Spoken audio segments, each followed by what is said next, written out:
other guys. It's got to be more than just Andrew McCutcheon or A.J. Burnett. Everybody has to contribute, like a solid emergency start from a Genmar Gomez or a pinch-hit grand slam homer from Travis Snyder.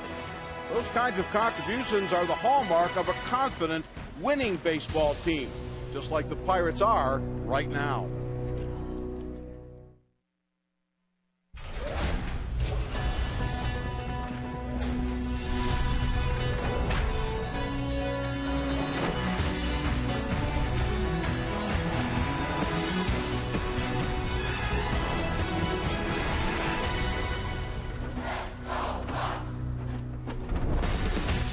Pittsburgh Pirates are playing some good baseball. They've won 6 of their last 7, 9 of their last 11, and folks from all over are coming into PNC Park to watch their Buccos. And tonight, they'll see them in Game 2 of a 3-game series against the Chicago Cubs. Hi again, everyone. With Steve Blass, I'm Tim Neverett. Robbie Ince-Mikowski will join us in a bit. The Bucs took Game 1, had to come from behind to do it, and wait till the starter got out of the ball game. That's been kind of a key theme for the Pirates this year. Absolutely. You know, they've been winning a lot of games late, and the bullpen's been holding the fort every time they come from behind and take the lead. In fact, we've got evidence for you. In half the at-bats, if you take a look at that first line, the Pirates have been producing late in ball games. They've been doing a lot better work against the relievers than the starters, and that has been the theme. So stick around if you're watching your Buccos or you're coming over to the ballpark. Stay late, because it has been the late show for the Pirates. Those numbers are Barrel Automotive League leader stat. Brought to you by Barrel. We're driven to be better. A guy who has been driven to be better also, Francisco Liriano, and since joining the Bucs 2-0, he has 16 strikeouts over 11 innings pitched. He has been absolutely terrific. We waited a long time to see him work, but after his first start with the Mets, we really saw 3 quality pitches. A really good fastball, maybe a little bit more speed than we thought we were going to get, the good slider, and an excellent changeup. So he's not a one-trick pony. He's getting it done with a mix of pitches that have been very effective so far, and you don't want to change a thing for Francisco Liriano. Just give him the ball and say, hey, go get him. Frankie making his 3rd start with the Pirates tonight. Francisco has been fantastic so far. Will he keep it up? He will oppose Jeff Samardzija. Samardzija was the Cubs' opening day starter against the Pirates here at PNC Park. Lineups and first pitch coming up in a moment.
In case you missed it earlier today, the Cincinnati Reds keep rolling along, taking on the New York Mets.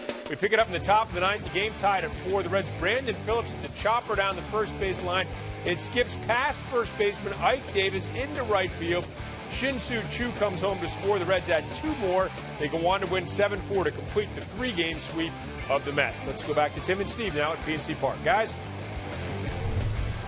Rob, thank you very much. Seems the Reds keep on finding ways to win. They've won 8 of their last 10 ball games. We're in a slight delay here to start this game. We're going to start at about 10 minutes or so from now, maybe a little less, as the grounds crew needed a few extra minutes here today to prepare the field due to the weather conditions in the area. And with the Reds winning 7-4 over the Mets, let's take a look at the updated National League Central Division standings. The Cardinals out west in Game 2 of their 3-game set with the San Diego Padres later tonight. They lead the division 29-16. Reds just a game back, 29-18. The Pirates 2 off the pace, 27-18, with the Cubs and Brewers bringing up the rear in the Central Division as we get into late May. Tough times for the Milwaukee Brewers. Ever since the Pirates were in Milwaukee, they have been in a tailspin. And they have won just 3 of their last 7 games. The Brewers are struggling. Pirates will be in Milwaukee tomorrow night to prepare for a game for the Brewers on Friday in a weekend series, Friday, Saturday, and Sunday. A look at our Nissan road ahead for the Pirates. Let's wrap this one up with a 12:35 game tomorrow. Edwin Jackson will be on the hill for Chicago. He's 1-6. He has a 5.76 ERA. And for the Pirates, Janmar Gomez, 2-0, 278 his earned run average. You see the 3 games in Milwaukee. Now, I'm not sure, Steve, this is the first time we've seen the 2-2, the home and home with any team, with Detroit. So I don't know if that's a 4-game series in 2 locations or if it's a 2-game series and then another 2-game series. You're going to see a lot of that this year, 2-game series and 4-game series, because of the new balance between the American League and the National League and the interleague stuff that's starting and working throughout the season. So that is going to be the norm from now on for at least a while with the adjusted scheduling. Yeah, then the Reds, then on the road, Braves, and then the Pirates' first trip to Wrigley Field doesn't come until the 7th of June. After the Cubs have been here twice already. The Pirates took Game 1 last night, and tonight they'll have to take on Jeff Samardzija, who had a very, very good opening day against the Pirates here. Gave up only 2 hits over 8 innings of work and struck out 9. And the only real success for the Pirates that day was Neil Walker. It's his only home run of the season has come against Jeff Samardzija. And that was just picking up the pace from what he did in his last start last year when he dominated the Pirates. So he has had 2 career starts against the Pirates, and he has just been a beast. Just really good, strong power pitching. Very, very dominant. And this is a guy that's a former bullpen guy for the first several times that he had a chance to come up from the minor leagues to the Cubs. But in 2012, they gave him the ball as a starter, and he has never looked back. His overall wins and losses, maybe not that strong, but check out the rest of his package. And the slider, he's gotten a great deal of success out of the slider. Opponents hitting just 140 off that. So what I'm seeing there is that he disguises it well, so it looks like the fastball coming in, and then all of a sudden it has that break on it. So if you can hide that slider and make it look like the fastball, the more you can do that, the more effective the slider is going to be. The slider can be as dominant as any pitch in any repertoire when it's done properly. We talked about how well Samardzija did on opening day, but go back 2 starts ago to last September 8th when Samardzija pitched his first career complete game. Now, the caveat here is that this was his final start of the season. The Cubs were going to shut him down at the end of the year, or at the end of the start, rather, for the remainder of the year. Give him some rest for the upcoming season, but he ended up striking out 9, gave up just 2 earned runs and 4 hits, and pitched very, very well, making a statement in another one against the Pirates to extend his record to 3-0 at that point. Now he is 4-0 against Pittsburgh. Well, he just got vicious at the end of that game. He's been terrific. He's been as good, in my mind, as any pitcher I've seen against the Pirates. Francisco Liriano has completed his warm-ups. We're just about ready to get this one underway. We will have the starting lineups in the first pitch from PNC Park when we return.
is brought to you by Toyota.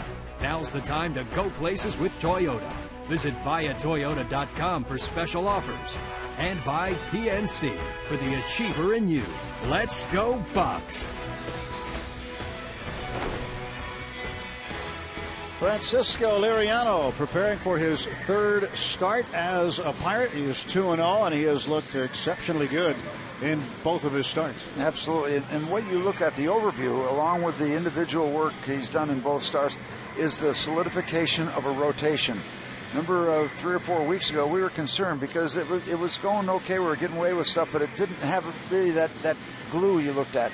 You had A.J. Burnett, and you had Wandy Rodriguez, and then you were wondering what was going to happen. Well, with the emergence of Jeff Locke and Francisco Liriano, now you've got a rotation you can really be proud of, and it's backed up by the statistics in that the Pirates starters are ranked either at the top or very near the top of anybody in Major League Baseball. Their rotation has just come together to this point, and that guy you're looking at is part of it, and so is that guy. Jeff Locke has come out of the woodwork to be very dependable, and that's what you want in your starting rotation. You want dependability, and the Pirates are riding a crest right now where they've got that dependability.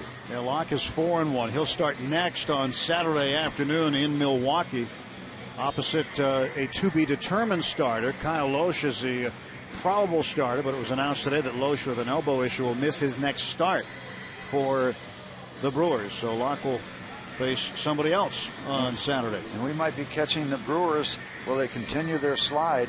You said out of their last 10, they lost 7. I think you can even go back further than that. They have just been really scuffling for 2 and 3 weeks now as they try to put things together so the Pirates might be going to Milwaukee at the correct time. Well, Liriano, considering his pregame routine, things that each pitcher has one way or another, it looks like bubblegum's a big part of that. And we're going to follow Frankie out onto the field right now with our Root Sports Field Cam.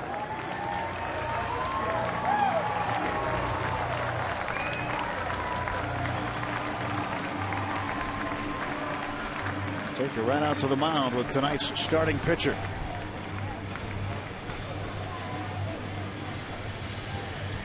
The lineup that Liriano is going to face with the Chicago Cubs tonight. Dale Swain, the manager, writes it up this way. Julio Bourbon will lead off. Starlin Castro, then Anthony Rizzo, Alfonso Soriano. In 95 games against Pittsburgh, a .316 average, 28 home runs. Scott Hairston back in right field. Wellington Castillo behind the plate. Cody Ransom, the third baseman. Darwin Barney had a big night at the plate last night. Jeff Samardzija, a very good hitting pitcher. Had a home run his last time out. Bats 9 against Liriano. The Chevrolet numbers for Francisco Liriano, they're quite simplistic and they're quite impressive. 2 starts, 2-0, 1.64 ERA. He has worked 11 innings. He has struck out 16 batters. He's been just fine. He handed him the ball. He's ready to go.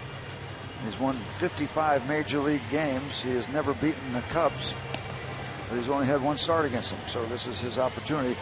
But with the way Samardzija works against the Pittsburgh Pirates, there's not a lot of wiggle room, you would think. So you'd like Francisco Liriano to be very effective tonight. Guys that'll be relied upon to make the plays behind Liriano tonight. Marte, McCutchen, and Snyder in the outfield. Snyder a grand slam on a pinch hitting roll last night. Alvarez and Mercer on the left side. Walker and Jones on the right side with Russell Martin doing the catching and Travis Snyder. His first pinch hit home run and his first career grand slam, and it came at a great time in the 6th inning. And gave the Pirates a lead they would not relinquish last night. I bet he had a nice full meal after the game. Because he does a lot of... Probably cooked himself. Does a lot of that. Yeah, he's a good cook. His Twitter handle is Lunchbox Hero 45 or something like that. Not Jukebox Hero. Lunchbox Hero. And we're underway as Liriano deals to Bourbon on a strike. So a few minutes late getting this one started. 72 degrees, the game time temperature. That's a drop of about 18 degrees from what it was at 4 o'clock. And a second strike delivered to Bourbon. 93 miles an hour. Thank you very much. Loved what we saw his first outing against the Mets with a quality package of 3 above average pitches. Fastball, slider, change. 0-2 pitch. A bouncer to the right side. Jones on the backhand. Liriano to cover. He beats him to the bag in spite of the head-first sliding attempt by Julio Bourbon. 1 out.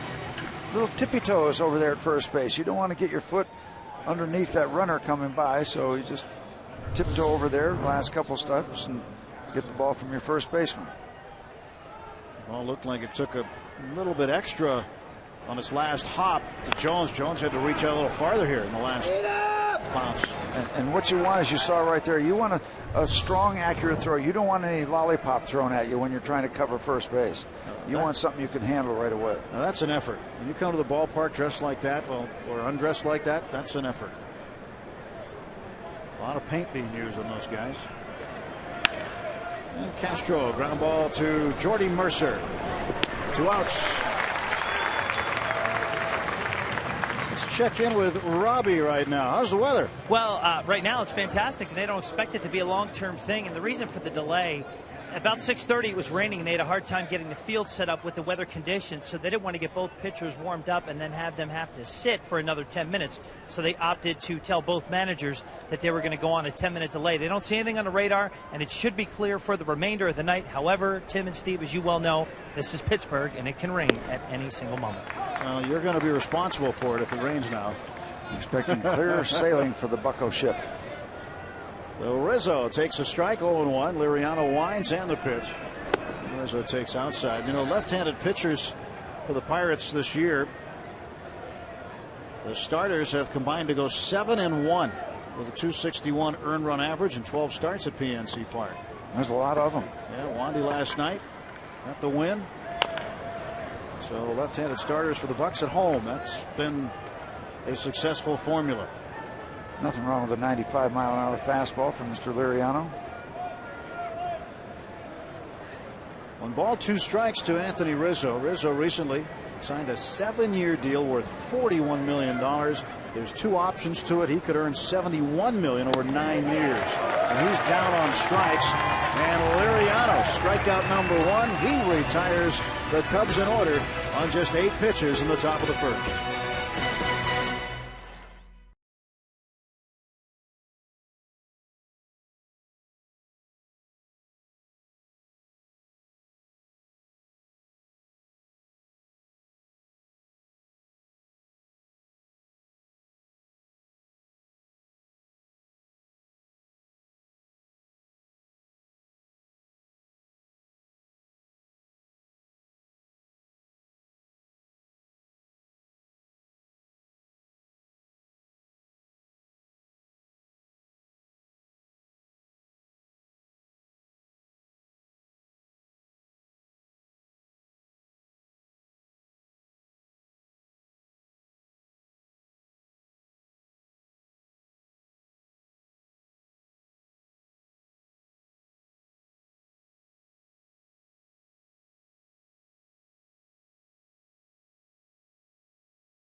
It's driven deep to right center field. Travis Snyder clear the deck. Cannonball coming. That'll do it. Clear the deck. Cannonball coming.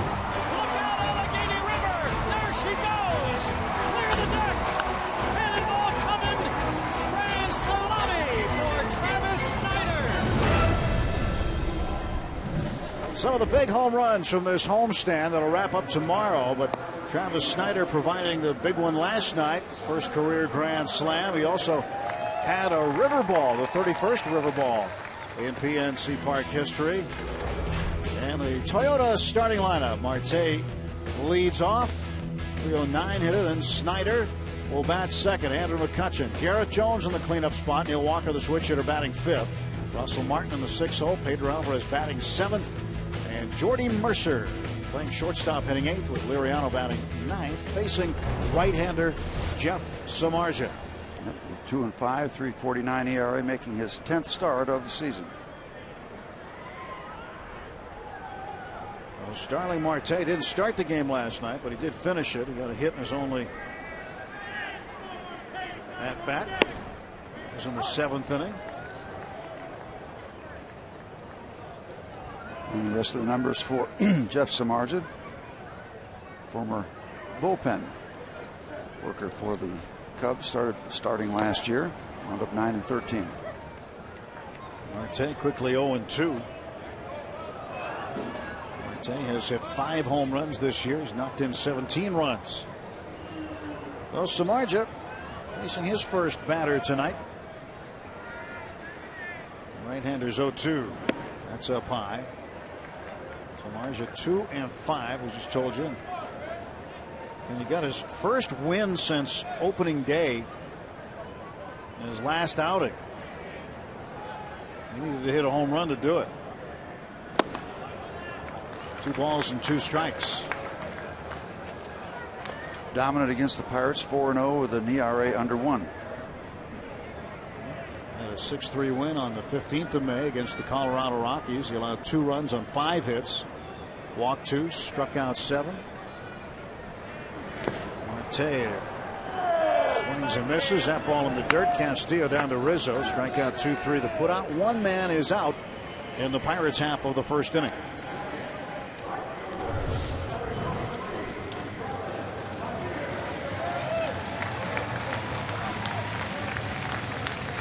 Split-fingered fastball, Steve. And that's got to be a difficult pitch, the way that it kind of falls off the table. Difficult pitch to hit. It is when you've got the kind of fastball he has. Snyder takes inside and low. Well, with the splitter, as a hitter, you're looking for the release and see if you can pick up anything on the release. You're always looking for a tip to see what the pitch is. And with that grip, you can always tell, or most of the time tell, as a hitter. Bouncer to Castro. And he is out by a step. 2 men out. That's one of those things you can all of a sudden have it register in your head that that pitch is coming, but you got to hit it still. Yeah, it's different from a forkball. The splitter has got a lot more speed. Still gets you the downward movement. Andrew McCutchen with 2 quick outs at the plate. McCutchen hitting .274. McCutchen has traditionally hit the Cubs well. Strike 2. Likes the fastball. When you look at a fastball like Samardzija, 94 plus, McCutchen's average is .370. 7 home runs against those pitches. And Samardzija's in that. He's in that neighborhood. Well, the average fastball for Samardzija, even though that was a 96-mile-an-hour one, 94.6 miles an hour average. So he's right in the wheelhouse for McCutchen. 1 ball, 1 strike. 2 down, bases empty. 2 balls and a strike. That's just outside. Another 96-mile-an-hour heater. And last night, Matt Garza had a terrific debut. Victimized by the pitch count. Yep, that was what it was. He was told before the game it'd be between 85 and 95 pitches. He threw 82 pitches, got through the 5th inning. And he gave up just 1 hit. It was to Clint Barmas. That was it. And plus, don't forget, he drove in 2 of his own runs with a 2-run double. So Garza, 2013 debut, coming off of a lat injury. He looked very good last night. McCutchen fouls this one off. But it was when the Pirates got into the bullpen, that was a different story. In fact, Sean Camp, who gave up the grand slam to Snyder, they made a roster move with Camp today. Got it right here. Tim. Rafael Dolis from AAA Iowa. Sprained big right toe. It's a new one. In the dirt, 3-2. So Camp on the DL. Rafael Dolis is here.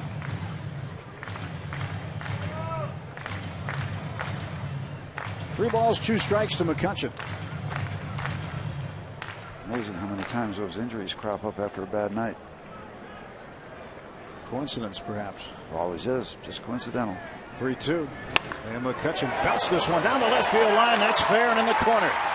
Andrew McCutchen around first, and he'll be standing up at second base with his 13th double of the year. He's been hitting the ball hard, and this one didn't find a glove. A lot of them have been finding the glove. And that's a slider that didn't go far enough outside.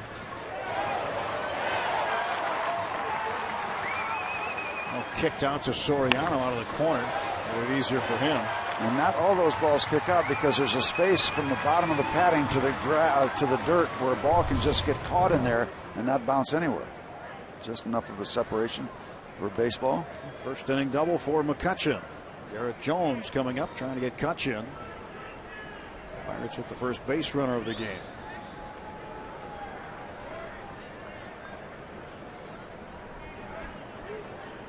McCutchen expecting a throw.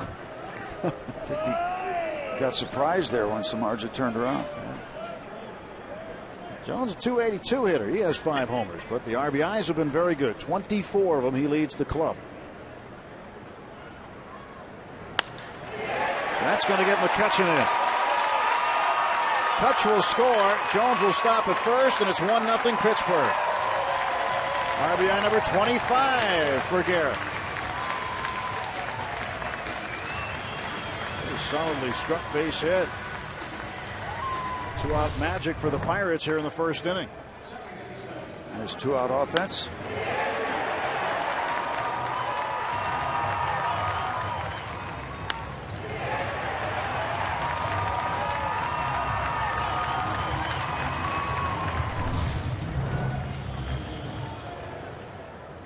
Got a Mariano a run. Now Neil Walker. I don't know if I've seen the Pirates hit 2 balls that hard off Samardzija in his work against the Bucks. Well, they've got to find a way to beat him. Again, Samardzija 4-0 against the Pirates. 3 starts, 14 total appearances, most of those out of the bullpen. But he has been the Cubs' best starter since he went into the rotation. Walker out front. 1 ball and 1 strike to Neal. Neal had himself a night last night. Didn't get a lot of hits. Had 1 hit, but he walked 3 times. So he was on base 4 times in the game. Did score a run. And McCutchen scores the first run tonight. That's on the corner for a strike, and it's 1-2. One of the reasons that Samardzija and the hard throwers can have such a good slider is their fastball is so fast that it drags the speed of the slider up more toward it. Even though you've got separation, you've got a very fast, high velocity breaking ball, and you simply don't have much time to make a judgment as a hitter. Walker hits the 1-2 down to Rizzo. That's an easy out for the Cubs, but the Pirates get a run on 2 hits and they leave a man after an inning full at PNC Park. Bucks 1, Cubs nothing.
the Chicago Cubs. I'm Robbie Smikowski. Well, the Pirates pitching staff has been spectacular in the month of May. They lead all of baseball in ERA and also opponents' batting average, and they also lead the National League in strikeouts. The team ERA is just 2.54, and that has been fantastic. And Clint Hurdle, he attributes this to something that he has been preaching ever since the first day of spring training, and that is the ICE method. Intention and conviction equals execution. He preaches that to every pitcher, starter, reliever, closer, you name it, he does it. And that's the biggest thing he attributes it to. Every pitch we have thrown, or at least most of the pitches we have thrown this season, have been thrown with intent and conviction. And therefore, Tim and Steve, we have seen the execution on that end of it. And what's more impressive with this team ERA is that they've done it with just 3 full-time starters. As Liriano just joined the rotation earlier this month. Yeah, and still maybe some more help on the way with Morton and Karstens on the rehab trail, but certainly Jeff Locke has stepped in and appears to have solidified a spot. Wandy Rodriguez had an outstanding night last night, and Janmar Gomez has done very well since being moved into that spot starting situation. Soriano pops it to center field, and waiting for it, McCutchen. But the starting pitching, Steve, has been good. I mean, there's been a number of arms that have helped out. A.J. Burnett, and A.J.'s strikeout numbers are way up. It's very solid, very solidified, as opposed to what it was looking like 3 or 4 weeks ago. Starting action today, the Pirates pitching staff third among National League teams, 371 strikeouts. Cincinnati was the leader at 381 before their game today. San Francisco 373. But the relief pitchers have combined to whiff a major league high 155 hitters. I would say that's a bigger story to me than the starters. Hairston rips it off of one. Oh, Pedro's got it. Throws on to first, and Jones has it. Looked like that ball was getting away from Pedro for just a moment, but he was able to corral it and make a super play to retire Hairston. Both ends of that play, both ends get a circle. The pick by Pedro there, and the pick by Jones there. Well, you see the snow cone. That's where some people got faked out, including me. But great play by Alvarez. Jones finishing it at the other end. So 2 men out, and Wellington Castillo, the catcher now to face Liriano. He will take a strike. Every pitcher loves to see that kind of play because you don't expect it. And the ball looks like it's going to left field. One thing we're seeing out of the Cubs, Steve, quick outs. Last night in the 6th inning, Wandy Rodriguez last inning, he had a 5-pitch inning to get 3 outs. and that's something that would drive not only the hitting coach, but certainly the manager of that team crazy. And Dale Swain probably not very excited about that inning last night, but Wandy certainly was. So excited he got taken out of the ball game. Got the win too. Bullpen did it for him. But you want to work the count sometimes. You want to elevate the pitch count here and there. But a lot of quick outs and another quick inning. For the 2nd consecutive inning, Francisco Liriano has retired the side in order on 8 pitches. 1-0 Pirates.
is brought to you by Barrel Automotive.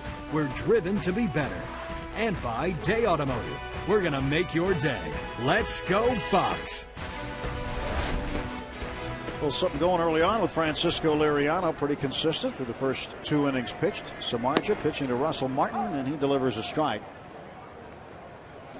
96 miles an hour. Came into the game ranked 5th in the National League in strikeouts with 64. He's added 1 on.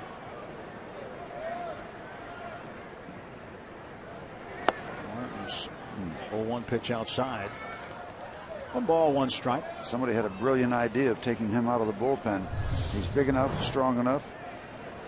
Just missing with that fastball, perhaps not missing.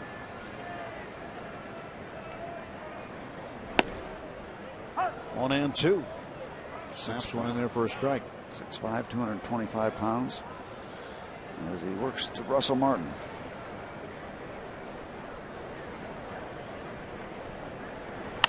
Two hit on the ground to Starlin Castro. One gone to the Pirates' second. You know, Russell Martin will jam himself every once in a while because his first move is in toward the plate, trying to take that outside corner away from the pitcher. And if the pitcher comes inside, he's going to saw him off every once in a while, and that could be part of the reason that the batting average sometimes suffer, because he becomes pitchable inside.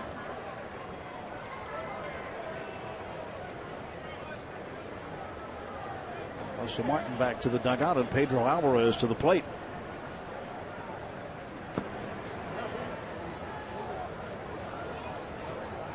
One ball, no strikes.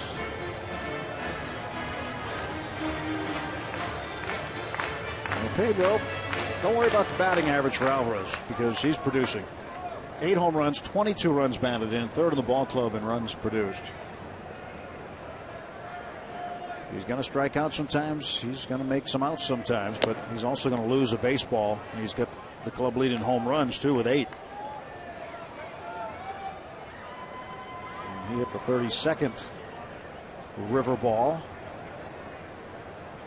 here at PNC Park against the Astros the other day.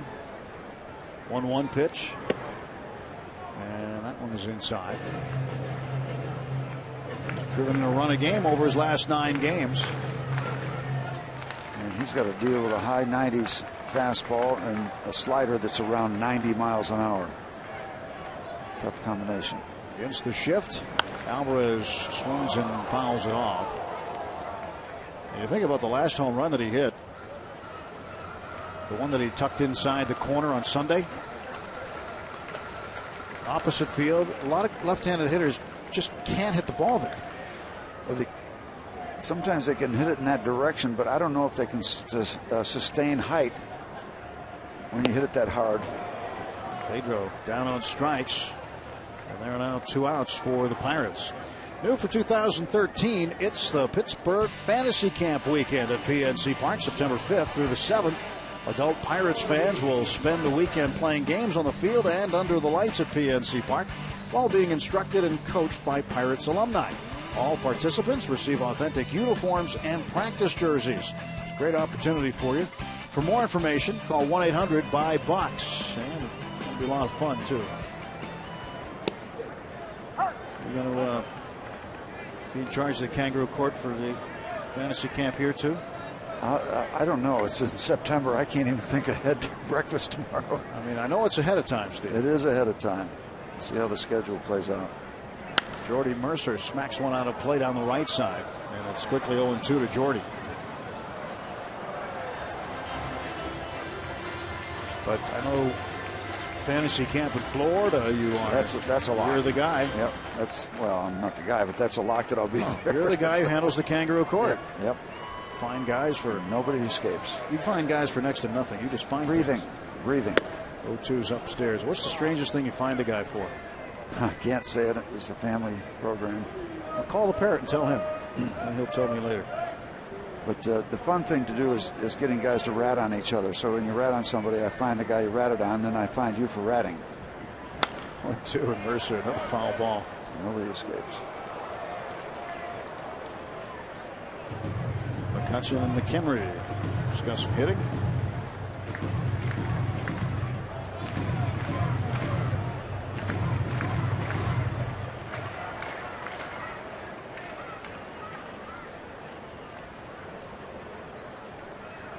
1-2 to Mercer. Struck him out. Pirates gone in order in the second inning. After 2 full, it's a 1-0 Pirate lead. Cody Ransom will lead off for the Cubs when we return.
Relive Lance Jeter's unforgettable performance for Beaver Falls during the 2005 Whitfield Basketball Championships.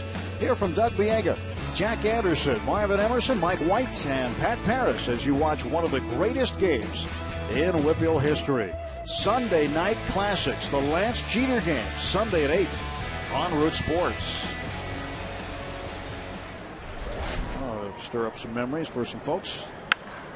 And Cody Ransom takes the first pitch and hits it into the gap in left center field. He's going to take a big turnaround first and hold there. Ball brought back on the infield. So the first hit for the Cubs. The start of the third inning. And here's tonight's Firestone Complete Auto Care Extra Mile Index. The players with the highest average against the Pirates since 2010. Hunter Pence of San Francisco. Then Darwin Barney of the Cubs, 361. Castro on the list as well at 345. He's tied with Ryan Braun of the Brewers. Barney ahead of Braun. Barney had a 4-hit night last night. 3 singles and a triple. He scored 2 runs, drove in another run. Takes a curveball for strike 1. And came into the game with a batting average last night before his big night of 192. Raised it up to 223.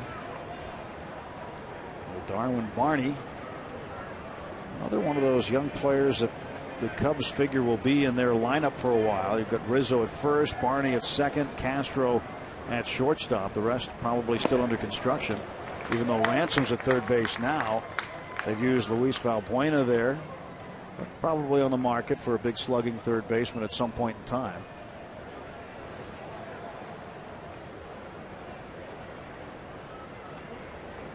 Nothing in 2 to Darwin Barney. 10 out of 21 over his last 6 games. When he went down to AAA in his rehab stint, coming back from an injury, he went 5 for 10. It was 500. They said he's okay to come back up. Pitch inside to Barney, and it's 1-2. I guess it's appropriate to speak of the evolution of the Cubs. Darwin Barney. Did you wake up with that one this morning? Yeah, about 3 a.m. Dale Swayman, his second year as skipper of the Cubs, former Pirate. Ready for the 1-2 is Barney. Liriano deals. It's up high. 2 balls, 2 strikes. Barney out of Oregon State went to the College World Series. Oregon State had back-to-back seasons when they went.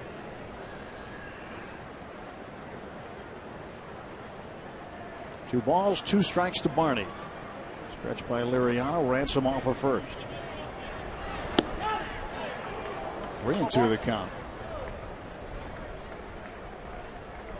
2006, 2007, Oregon State won the College World Series, and Darwin Barney, a member of both of those teams.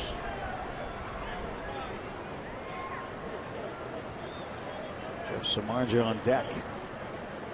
Nobody out. Top of the third, a 1-0 Pirate lead. And Barney walks. Well, you take the big bat away from Samardzija, who has a home run and a couple of RBIs, and you force him to bunt. Well, last time out, used the bat to help him win at Wrigley Field against the Rockies. That's right about where you hit yours, isn't it? Same neighborhood. Samardzija with a home run. Cubs pitchers have been hitting the ball rather well. But the Pirates now will look at Samardzija, who will try to get two men into scoring position with nobody out. He will square and puts the bunt back to the backstop foul. And he knows what he's doing in this category, too. He's successfully sacrificed 4 times.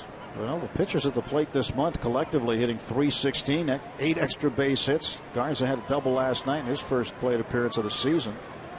13 RBIs and throwing a stolen base for good measure. They're stinging the ball better probably than some of the regulars have been having trouble scoring runs and been having trouble catching the ball. This one is going to stay fair. Liriano throws onto Walker covering, and Walker's foot came off the bag, and Samardzija is safe. And this sets up for a big inning for Chicago. Well, the grass just caught that ball and just killed it. It never rolled left off the grass. Once it gets off the grass, it'll automatically go over the chalk. It's that close to the grass. This will be an error on Liriano on the throw. See how close the chalk is. Any spin to the left, it comes off the grass, but that had no side spin. Walker trying to keep his foot on, but could not do it. And first base umpire Mark Wegner right on the call. So Samardzija's safe, bases loaded, nobody out. Top of the order, Bourbon. Ball 1. So Liriano gave up the single to Ransom on the first pitch of the inning. Walks Barney. Puts Samardzija aboard, and now bases full of Cubs, nobody out. Heading for DC, damage control. Pirates protecting a 1-0 lead, but that is seriously threatened right now. There's a ground ball to Jones. He's going to come to the plate. He'll get the one there. Okay, step 1 of the recovery.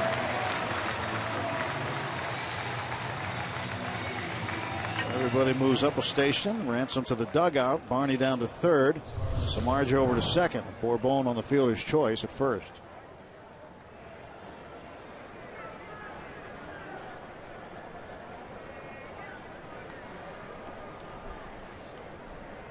Catcher's always a little vulnerable with those guys sliding in back of them. They can take out as much of you as they want.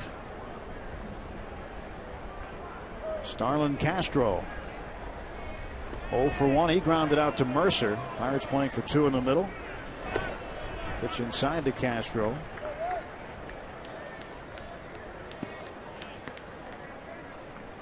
Castro, a dangerous hitter. Had a 7-game hitting streak snapped on Saturday against the Mets. 0 for 5 in that game. But he's hit safely in 34 of his last 41. Reached base safely in 37 of his last 44. There's a strike. 1 ball, 1 strike.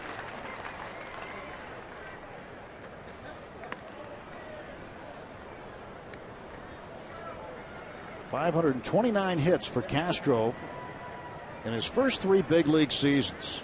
That's a modern day Cubs franchise record. That surpassed Glenn Beckert's 502 hits, 65, 66, and 67 for Chicago. The north side's Glenn Beckert. Grew up in this neighborhood. 1-1 pitch. In the dirt, right underneath Martin, so nobody able to move. 2 balls and a strike to Castro. Castro's one of those players you'll see perennially at the All-Star game representing Chicago. a short panic as a catcher when you can't find the baseball. There, okay. Cubs have locked up Castro for a while, Steve. He's 23 years old, got a 6-year, $60 million deal. He's going to be a shortstop wearing the blue of the Cubs for a while. Easy to take care of the math. Divide that all out. Bases loaded, 1 out, still 1-0 Pirates. 2-1 from Liriano to Castro. Swing and a miss. Basically, if you want to strike out Starlin Castro, you got to stay out of the strike zone. That was underneath. You get it up in that hitting area, he's pretty dependable in terms of making contact. Although he has struck out 30 times, it's a higher number than I would have expected. Here comes the 2-2 pitch. And he did strike him out. Stayed underneath, stayed away from the hitting area, got him to chase. Step number 2, recovery program.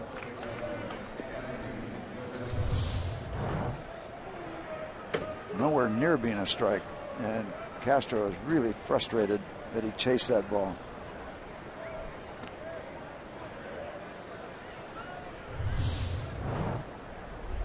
Two outs, bases full. Anthony Rizzo at the plate.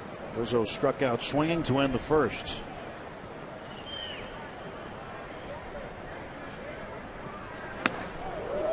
It'd be an interesting middle infield for the National League All-Star if you had Starlin Castro at shortstop and Brandon Phillips at second base. Rather flamboyant pair.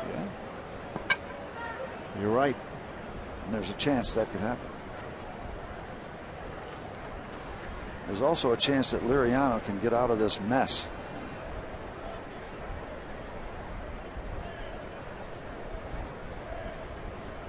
One to Rizzo.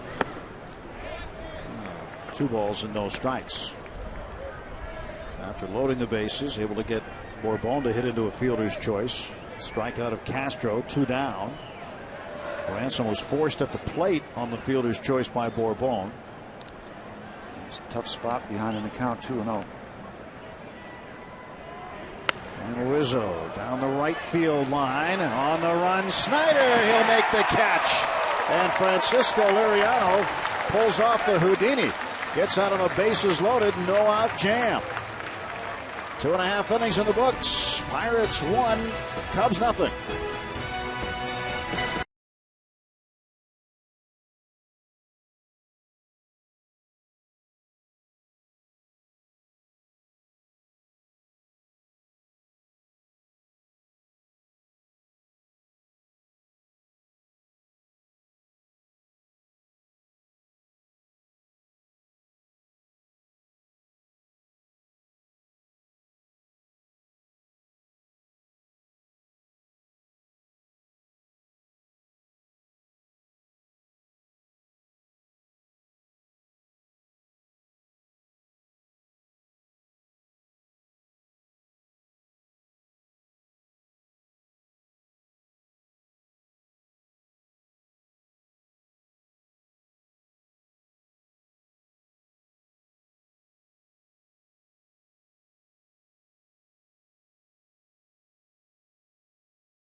For you, spend your lunch watching the Bucks and Cubs tomorrow at 12:35. You buy the game ticket, And Trib Total Media will add $5 or $10 on your ticket. Good at the concessions.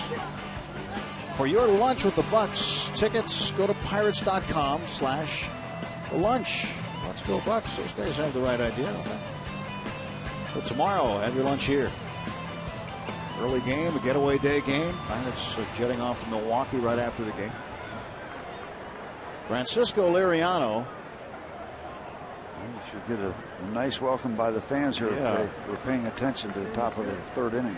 Well, 8 pitches in the top of the first, retired the Cubs in order. 8 pitches in the top of the second, retired him in order. Then got himself into a bases-loaded no-out jam and pitched his way out of it. So far, so good for Liriano, who is 0 for 5 this season at the plate.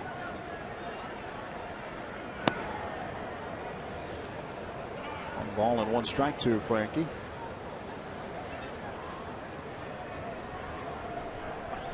Liriano's faced the Cubs only 1 time in his career. It was in an interleague game last year while a member of the Twins on the 10th of June. And he was on the wrong side of an 8-2 Cub win. The pitcher opposite him that day was Ryan Dempster. He is on the opposite side of a good at bat right here, too. 1-2 pitch. Slapped right at Cody Ransom for the out. Give you an idea how dominant Samardzija can be. His second start of the year this year against Atlanta, 5 2/3 innings. Okay, so that's a total of what, 17 outs? 13 strikeouts. It's good. And he had to leave after 5 2/3. He struck out 13 of the 17 outs that are available. And threw 105 pitches. Starling Marte, second time around, struck out in the first.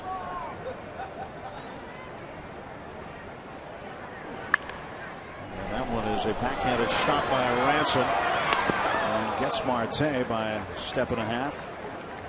2 men out in the Pirate third inning. Marte is 0 for 2. Stop by Ransom and then no time to waste. But he gets Marte comfortably.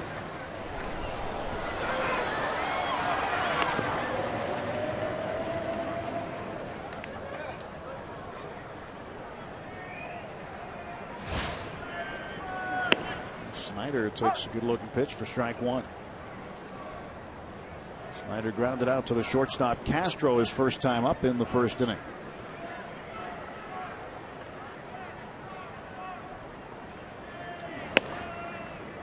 It's just inside. It's 1-1.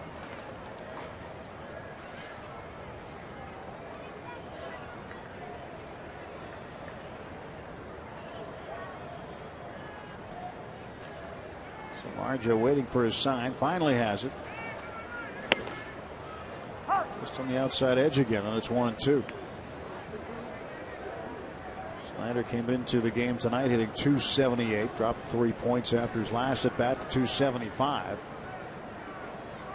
Hitting over .300 at home, .304 in 25 games at PNC Park this season. From Kirkland, Washington, Travis Snyder.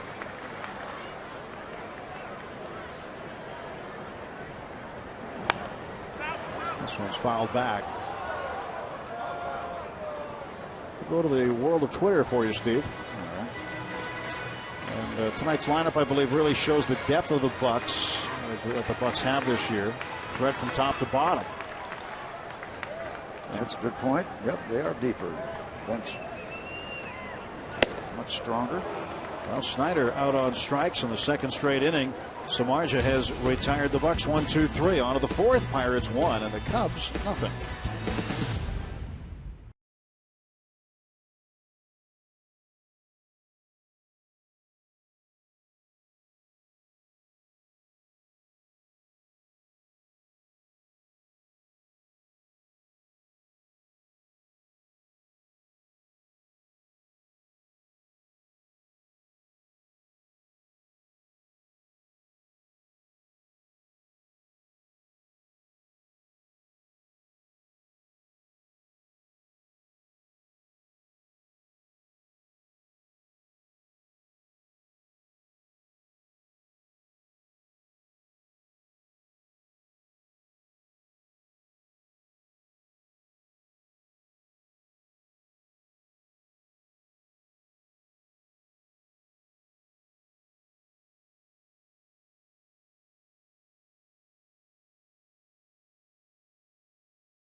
through the first 3 innings. A 1-0 lead for the Pirates, and Alfonso Soriano leads off against Francisco Liriano.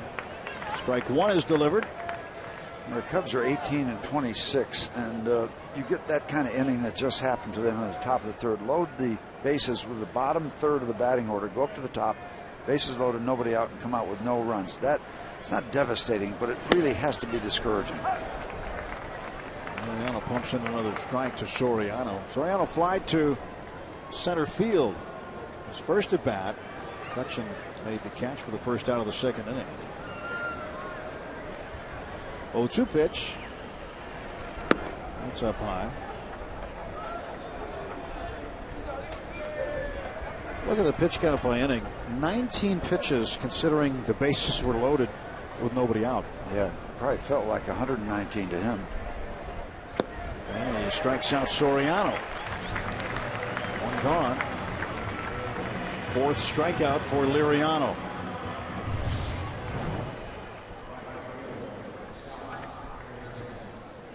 Liriano will swing through a lot of balls. He'll hit a lot of home runs. He's hit 28 against the Pirates, but he doesn't get this one.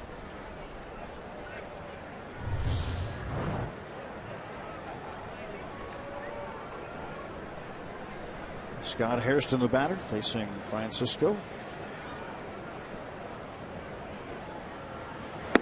Swing and a miss.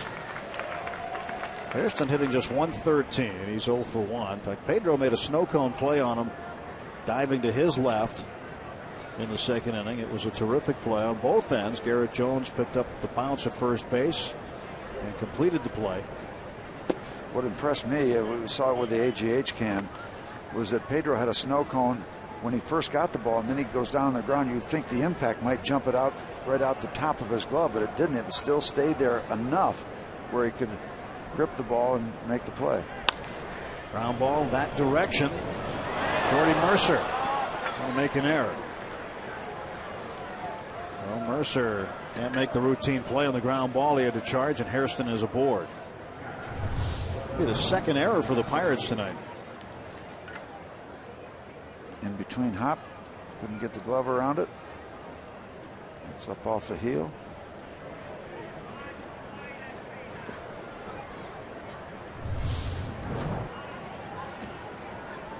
Well, maybe this sets up the double play if you're an optimist. Yeah, you got a catcher hitting. All the signs point to 6-4-3. Wellington Castillo struck out first time. Liriano goes over to first base, and Hairston's back.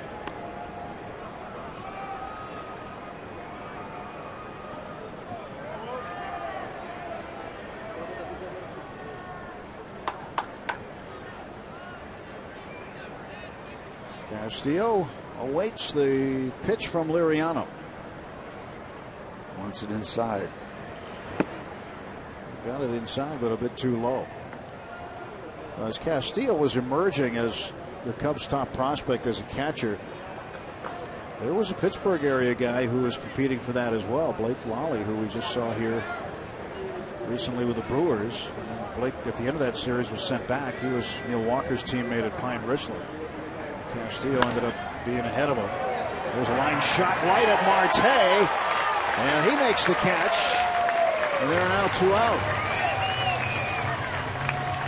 He got there before the ball could get down on the grass. That ball had a lot of topspin on it, trying to get down quickly, but he didn't back off and take it on the bounce. He made the commitment, and really that ball was up a little further than I originally thought. So he got the head down, and so he locked into it, and then he goes down. Marte with another pretty good catch. And this is the time of night, Steve. You see right over the batter's eye where the sun bounces off the buildings, back at the hitters. That sparkle. Cody Ransom, strike 1. It seems like a different building tonight. We've been seeing, I think, a building over further to the right. And that glare has been worse at times. There it is. Seems like I've been seeing it sometimes over here in that building, but might have my buildings mixed up. You know, that's quite possible. What, that I've got my buildings mixed up? Yeah. No, but I do agree with you. We have been seeing the glare off the other building over the last few times. It's been a problem here in the homestand. 0-2 to Cody Ransom. 2 down. Runner at first is Hairston.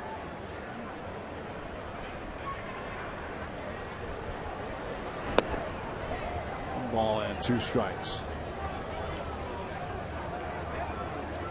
You look at some of the older ballparks, Steve. There had to have been some variables that were challenging at times. The one I can remember most is Parc Géry in Montreal, where they had to stop the game for 20 minutes at just about the same time every night because the sun was going down in back of the shortstop. So when he was throwing the ball to first base, you couldn't see it. Just simply couldn't see it. They just stopped. 1-2. A swing and a miss. Lariano picks up another strikeout. 2 strikeouts in the inning. A man left. There was an error, but through 3.5, Pirates and Lariano hanging on to that 1-0 lead.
Bar near you. It's not just a good time, it's Miller time. 1-0 time. Going to the bottom of the 4th inning. That's a nice looking boat out there. I told him not to bring that until the team left town. Well, secret's out now, Steve. Andrew McCutchen leads off the 4th. Cuts with a double and a run scored. 1 for 1 tonight. Ball 1 to Kutch. Yeah, after tomorrow, you've got 5 straight days without a game, and this is after a pretty long stretch where you had a homestand, then a road trip, then a homestand. Just a grind, isn't it? I don't know what you're going to do with yourself for 5 days. And then I'm batching it. Karen's going on a vacation trip. 1-1 pitch. It's a little bit low, 2-1. So is it safe to think that you might wake up sometime around the crack of noon every day? No, just gives me a chance to do the windows and do some touch-up painting. Catch up on the chores. You keep saying it, you might start to believe it yourself. No, I won't.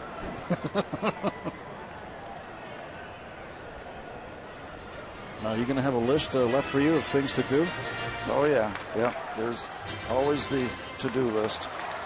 Now, when you cross off something on your to-do list, is that because you've already done it or because you have no intention of doing it? No, I just don't want to do it.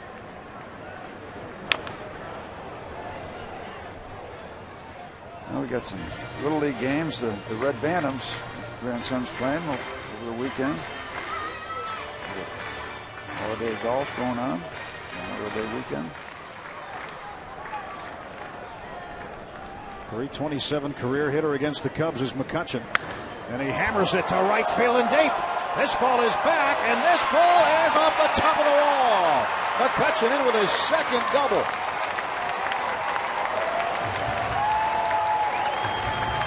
Just a little distance away from another home run for Andrew McCutchen. But he'll take his 14th double of the season. Leadoff double, he's at second. And there's a little breeze blowing from right field to left field. Samardzija knows he's in trouble, but the breeze held it up. And actually, Hairston got a good bounce off the American League scoreboard, or Andrews on third base. Little breeze blowing from right to left. That ball slicing against the breeze, probably held it up, kept it in the ballpark. Garrett Jones, a foul tip into the glove of Castillo for strike one. Jones an RBI single in the first. He's 1 for 1. McCutchen can hit that pitch on the outside part of the plate. Yeah, why would they shift on him? So I don't understand the shift. His walk-off winner in the 12th against Milwaukee was there. It was maybe a little bit lower, but it was over the outer half, and he went that way and drove it out. He is not adverse to seeing a pitch on the outer half of the plate. 0-1. That one's upstairs. And his first at bat, we showed you a graphic, if you remember, folks, about McCutchen's average against 94 mile an hour plus fastballs. You change that to 97 plus. Yeah, because Samardzij's pitch that he hit was 98.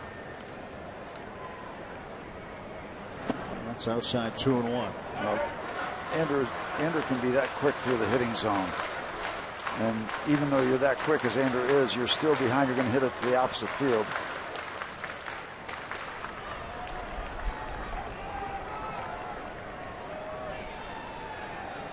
Here comes the 2-ball, 1-strike pitch. Jones went after it down low, 2-2. How do you play Andrew? First double's down the left field line. The second double's against the right field wall. Straight away, I'd say. It's probably more about how you pitch it to him. I mean, he's going to hit the ball where it's pitched. Well, you don't want to pitch him inside all the time. If you're going to shift to play and pull, that's playing with fire to pitch Andrew McCutchen inside all the time.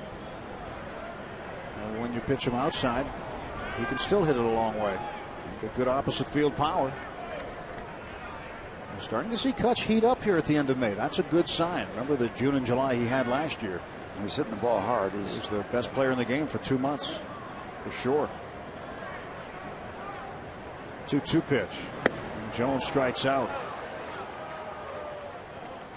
Jones just a hair late on that pitch. And chasing something up out of the strike zone. It's so hard to catch up with 95 mile an hour fastball upstairs. It's just tough. And that ball's way out of the strike zone. And it's portrayed there close to the corner. That pitch is nowhere close to being a strike.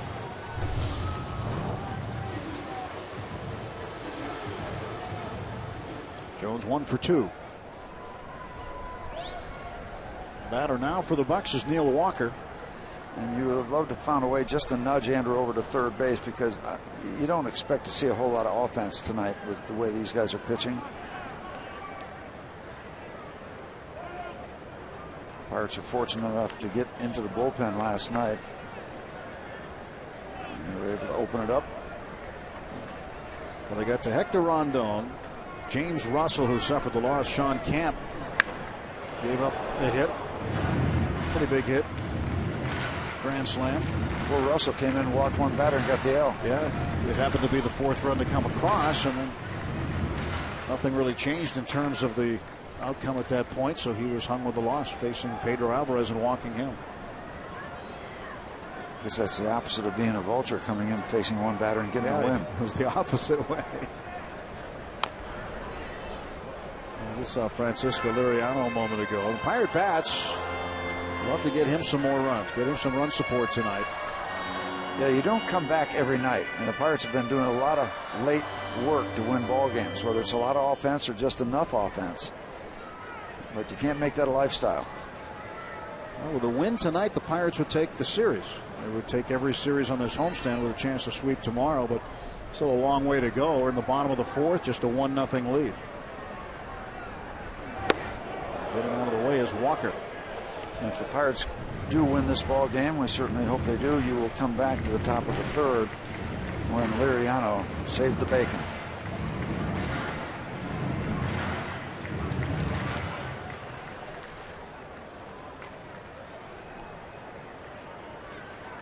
Well, Clint got a present today. Birthday? A road trip present, which was up and in. Walked in his office today, and he had a Penguins game jersey, number 13, with the name Hurdle on the back. So he'll be wearing that on the plane tomorrow. Is that the outfit? That's the dress code for this trip. On all the trips, do you have one? Players and coaches are wearing the Penguins game jerseys. Do you have one? No, I don't have one. I thought every member of the party had to dress the same. No, there's an alternate dress code. Oh, I see. You have to work. Okay. Yes. So the strike 3 called on Walker. He's down on strikes. Samardzija, after giving up the double, has now struck out 2. And this is what he's capable of doing, picking up that outside corner.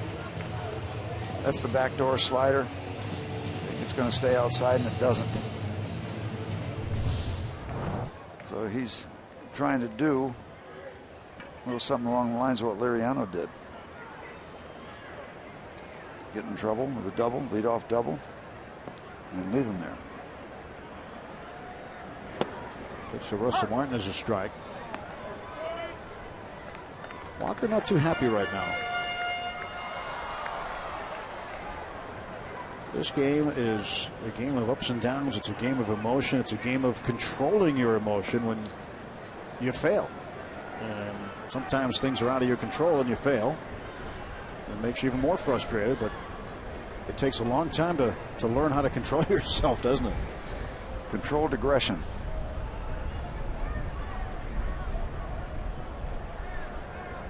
And the ability to leave failure behind and leave it there. Leave it there. And just clear your mind as much as you can for your next opportunity. But how many times? You can't get it back. It's gone. How many times, Steve, did you see a hitter that struck out that was upset with the at-bat, who just wanted to take that bat and break it over his knee? Well, or throw it, or do I something. pitched against Tim Foley, so I know all about that stuff. I struck him out up in Montreal one time. He just stood there beating the bat on the home plate. Just beating it. 2 balls, 1 strike to Russell Martin. It's interesting to look and watch Russell Martin from behind the pitcher, because it seems like almost every pitch I've been watching him lately, it's that lunge across. You know, they say they dive. You know, it's a batter that dives across the hitting area. So we'll see how he sets up here and see if he makes that first move to the on your screen to the left. And a little bit, not as much as I noticed it. A couple golf ball games. Maybe I just caught him on a night where he's just looking outside. That front foot. Now that front foot didn't come over toward home plate as much as I'd seen him before. So maybe I just caught him when he was doing that by design. 2 outs, McCutchen at second base. 3-1 to Russell Martin. Popped him up. Anthony Rizzo calling for it. Darwin Barney calls him off.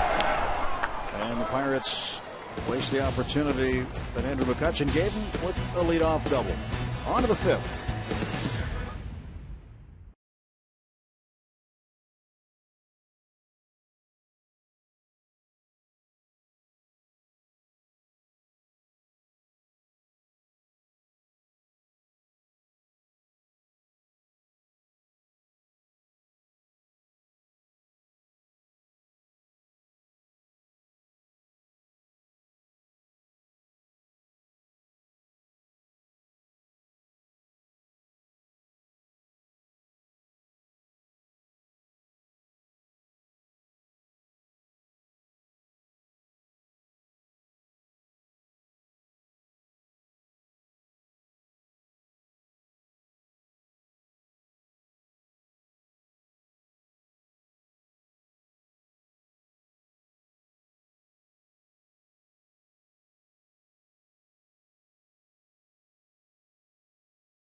Liriano with 5 strikeouts through 4 innings, and Jeff Samardzija through 4 innings with 6 strikeouts. Jules Mélange. Yeah. Awesome. That's a serious throwback right there. Yeah, it's got some heritage and legacy on it. So Darwin Barney will lead off for the Cubs. I'll have to get my George Ferguson jersey on. Really? He's one of my favorite Penguins. Now my favorite man right now is Liriano, because he might have all the offense he's going to get with the way Samardzija is dealing right now after the first inning run that the Pirates got. Pitch outside to Barney. 1 ball and no strikes.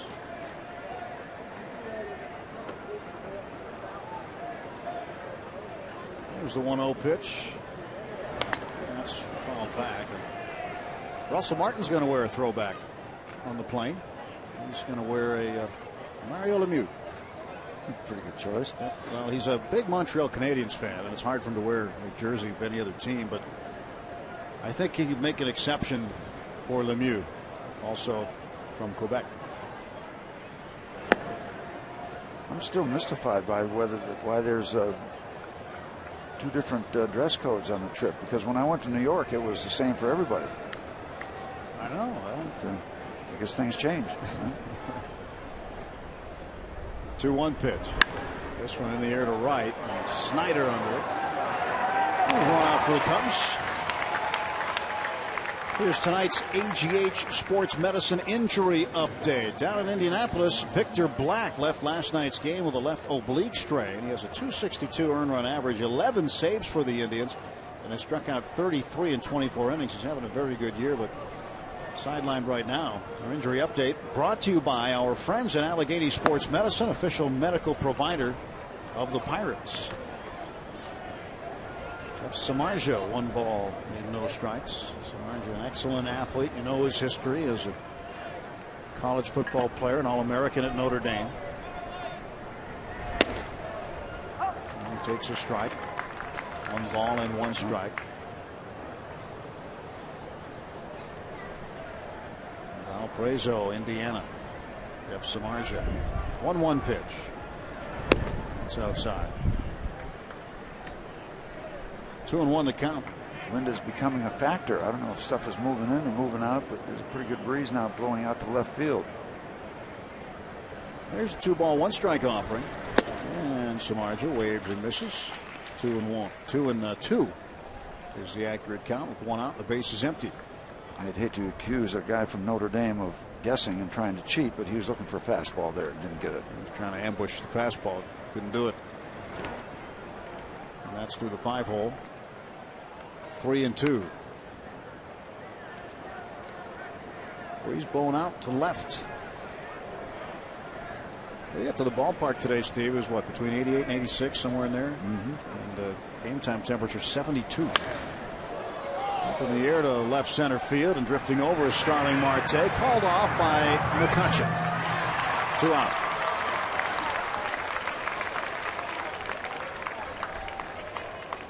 The men in blue tonight. Mike Winters, the crew chief, is working the plate. Mark Wegner at first, Laz Diaz at second, Tim Timmons at third.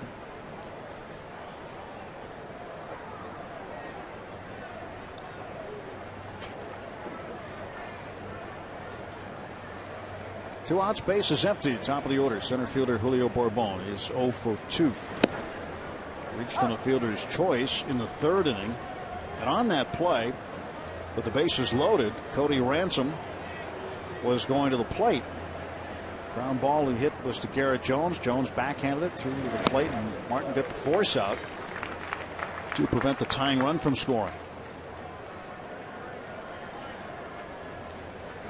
I want to show you the umpires. Mike Winters behind the plate, the veteran, and both pitchers in sync with his strike zone. Only 1 free pass, and that'll take care of things in the top of the 5th. Thank you very much. Good morning, good afternoon, good night. Bourbon strikes out on 3 pitches. Strikeout number 6 for Francisco Liriano.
in 1968, Willie Stargell had himself a day.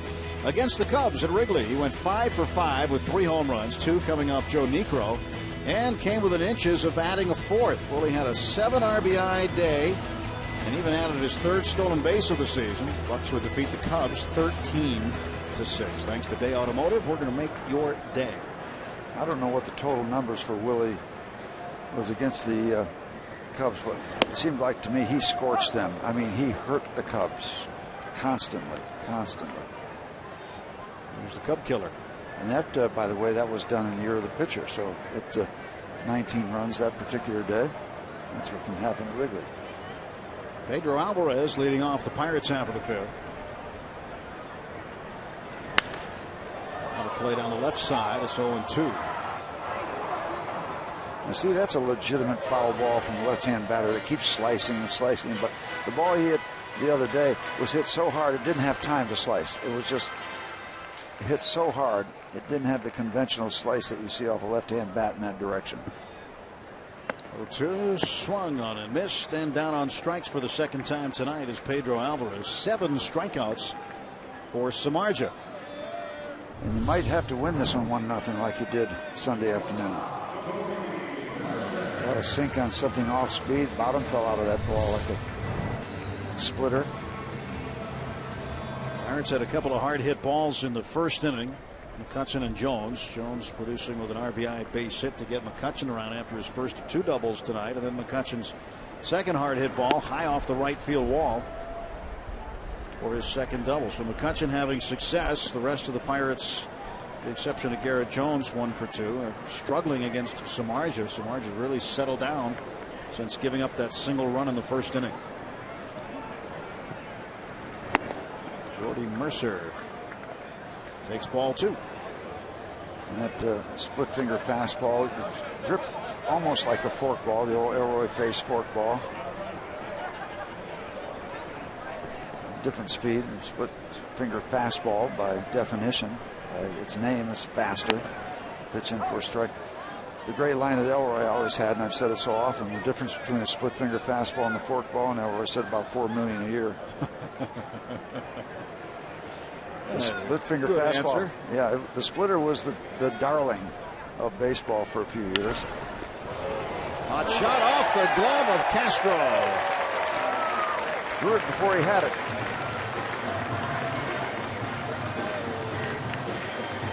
Well, an error on Castro. Like the rhythm of picking up the ball and just swaying and part of that tempo, and he just was a little too early. 7th error of the season on Castro. And the Cubs have now made 36 errors this season. They are 1 behind the Washington Nationals, who have made 37. You want to be quick, but you must secure the baseball first.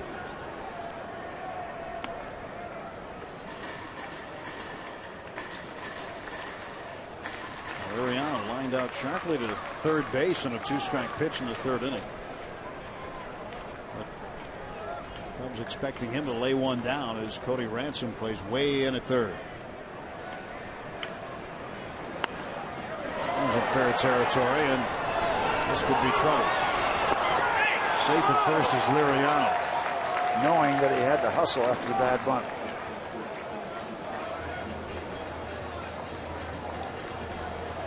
Sacrifice fielder's choice, and the putout goes 2-6. Castillo getting the lead runner. Mercer.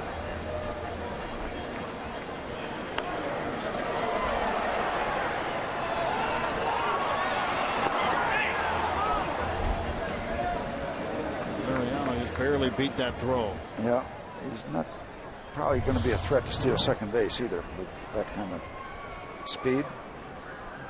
2 men out. Starling Marte is 0 for 2. Takes a strike.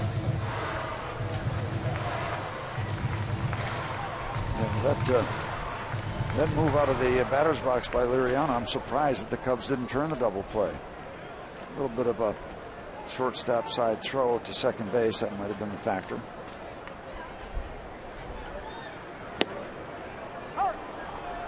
too quickly.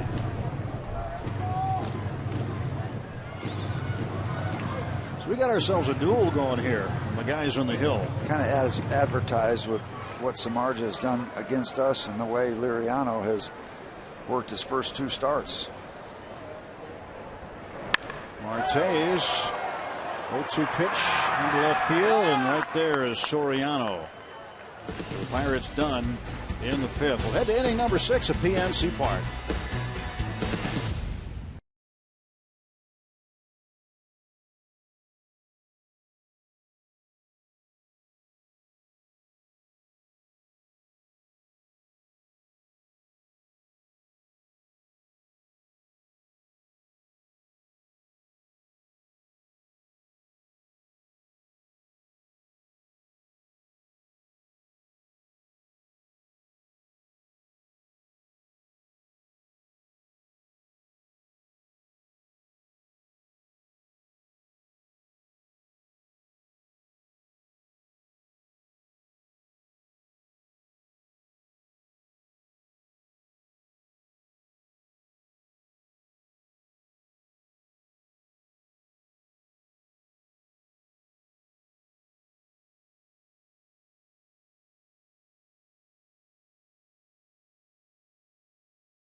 Not be reproduced or retransmitted in any form, and the accounts and descriptions of this game may not be disseminated without the express written consent of the Pittsburgh Pirates. MLB.TV celebrates 11 years with new low yearly prices. Watch every out-of-market game live on over 350 supported mobile and connected devices in HD quality with MLB.TV Premium. Visit MLB.TV today. MLB.TV. Baseball everywhere. Where else are you going to see a pierogi race? Nowhere else. Well, pierogies. That's a hot potato. Getting their stuff done. All right, we go to the 6th. With Robbie Ince-Mikowski and Steve Blass, I'm Tim Everett. Hope you're enjoying your Wednesday evening with us. Pirates a 1-0 lead. Yeah, Liriano, his first start 5 1/3 innings, his second start 5 2/3 innings. So he is in that territory, and they'll keep an eye on him as he works here in the 6th inning. He has not been able to complete the 6th inning in his first 2 starts. They've been very, very good starts. But again, the bullpen has been dynamite, and that's why I really give them a lot of credit. You're having shorter starts a good bit of the time, and the bullpen is charged with holding on to those leads. Liriano getting ahead of Castro, 0-2. He is 1 for 7 in the series. Had a base hit last night late in the ballgame to drive in a run in the 9th off of Jason Grilli, but it wasn't enough for the Cubs. This just missed off the corner. Taking was Castro, a 1-2 count. 64 pitches for Liriano as he starts the 6th inning. And the ground ball left side. Alvarez gloves it. Throws to first. Jones has it, and Castro is out.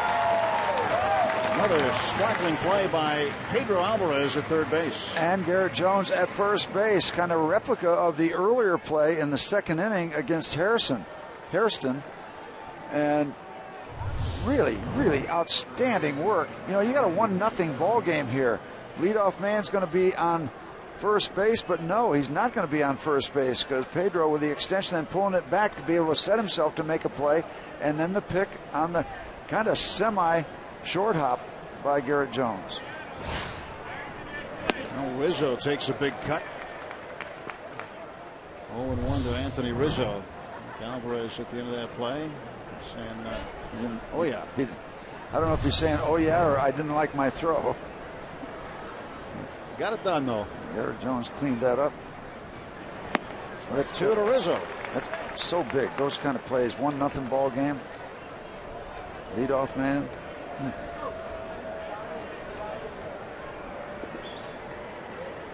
No balls, 2 strikes. Shift is on for Rizzo. The pitch low. Pirates with 3 infielders on the right side. Alvarez alone on the left.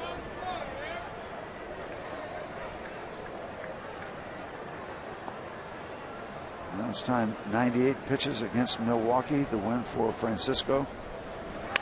1-2. That was cold, hard, and foul. Rizzo got out in front of that one.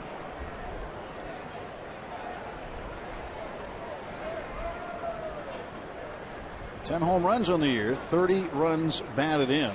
Most number of runs batted in for a left-handed hitter in the National League.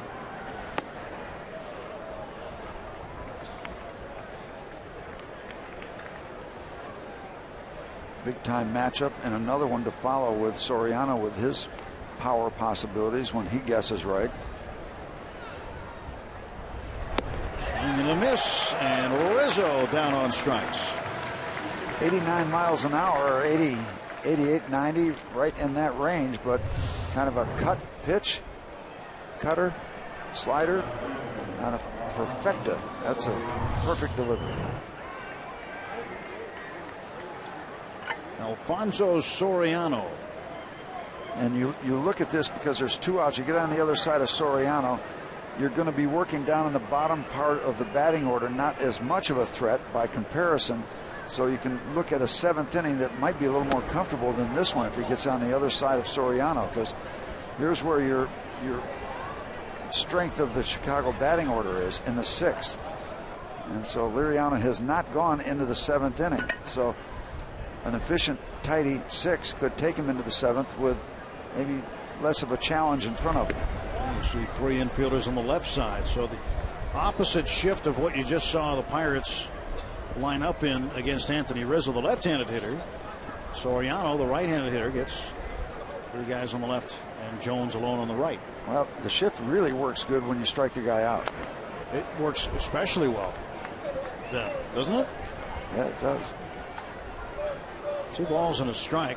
Now Soriano, he's on the list. And we say what list? He's on the list of most home runs in Major League history. He's 69th on the list, tied with Carlton Fisk. Fisk, a Hall of Famer, 376 home runs. Next up, Jeff Kent with 377, and Norm Cash also with the same amount. Matt Williams, 66th on the list, 378. He got an accelerated swing through the batting zone. Very accelerated swing. He got him. Throws him. Strikeout number 8 for Francisco Liriano. And the Pirate left-hander is cruising. Pirates looking to get him some more runs.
It was a unique day in the Pirates clubhouse as Brian Morris and Michael McHenry, both natives of Tennessee, and their alma maters in high school faced one another in the Tennessee 3A State High School Tournament. And unfortunately for Brian Morris, he went to Tullahoma High School. They lose 2-1 to Farragut. Michael McHenry's alum takes care of business, 2-1, a 4-hitter, as they will move on to round 3. And Brian Morris, when he was a senior, was knocked out by Tullahoma. Now, McHenry, a few years older, he was not on the team that beat Morris's team, but a little bit of trash talk in there that I'm sure Michael McHenry is going to give to his reliever, Brian Morris, guys. I wonder if they had a friendly little gentleman's wager going. Catchers are always smarter. Right at Castro. That ball was smoked at him off the bat of Snyder, and there's one out. Well, the last 2 balls that the Pirates have hit, Marte hit a laser to Soriano in the 5th inning, and now this ball right on the button. Nothing to show.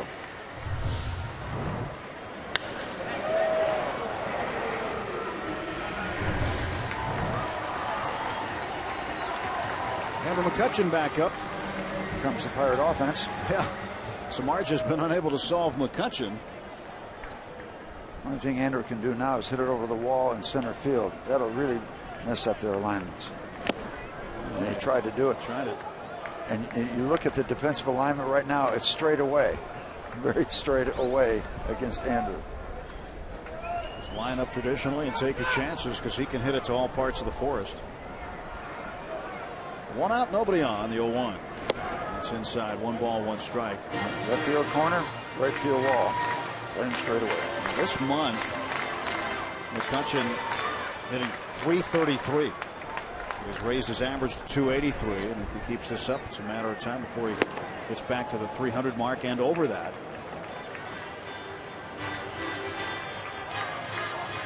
His time is coming. Yep. Likes the summertime. You know, Steve, I had a chance to visit with one of the national writers who's in town today from the major national publication people read. And he picked the Pirates to win the division before the season began. That's Paul White from USA Today. Operative words before the season. Right, and he still thinks that the Pirates and Cardinals are going to be there at the end. He told me today. Really likes what he's seeing out of this Pirate team. Everything from the chemistry in the clubhouse to what Clint Hurdle brings to the table. And he's very excited. And he said that the perception nationally among baseball people over the last few years has changed greatly about the Pirates in a positive manner. And that's strike 3. Gets away. McCutchen hurrying down to first. He'll be safe. So even when they strike him out, they can't keep him off the bases.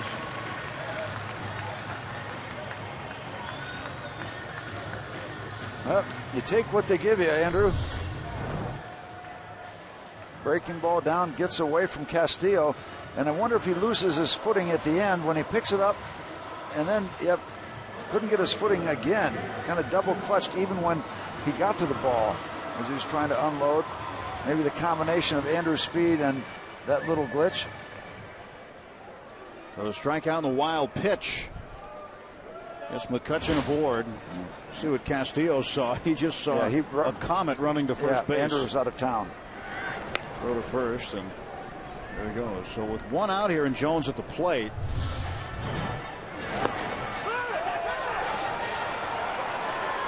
McCutchen, great hustle once he realized the ball got past Castillo. The hesitation, then the speed. Pitch is up high now. This situation begs for Andrew to run. Well, the thing is, with the shift on for Jones, let's say the shortstop Castro covers the bag and Andrew just keeps running. There's nobody at third base. Yeah, good point.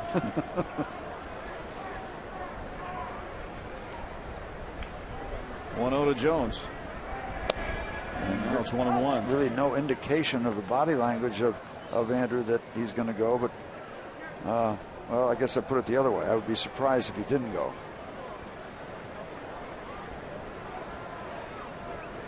Andrew is very selective when he runs. He picks his spots. 9 stolen bases for McCutchen. Go to first and he gets back. And with McCutchen, He'd like to go, but again, he likes to go in certain counts against certain pitchers. Always cognizant of the move.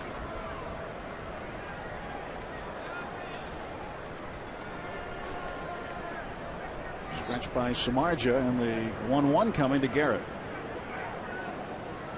Oh, it'll wait as another throw goes over, as the Cubs are convinced that Andrew's running here. Yeah, well, he was creeping a little bit just as Samardzija was getting ready to go into his pitching motion. Just like kind of borrow an extra half step, maybe just creeping a little bit.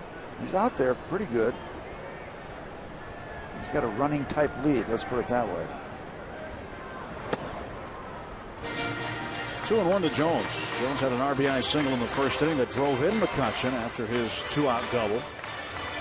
McCutchen doubled to lead off the fourth, and the Pirates couldn't get him in. Jones, Walker striking out, then Martin popping out to Barney. 88 pitches for Samardzija. Is Andrew runnerish? As Richie Ashburn used to say to Harry Callis. Looks runnerish.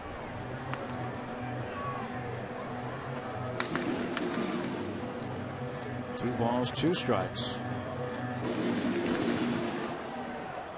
Andrew looking over at Rick Sofield, who's coaching third tonight. Dave Joust coaching first in the absence of Nick Leyva. Nick Leyva not here. Ray Searage also not here. Euclides Rojas, the acting pitching coach. There goes McCutchen. Throw down, not in time. It's into center field. Oh. It stays in the infield, but a stolen base nonetheless. That's stolen base number 10 for McCutchen. And now with one out, Pirates have a runner in scoring position. Good break. Andrew well underway and approaching full speed when that ball was released by Samardzija. He's big, 6'5", 225. You know, it's hard to be really quick when you're that big, unwind everything and be quick over to first base. So it lends itself. In a 1-0 game, there's not much happening. Take a risk and try to squeeze out another point.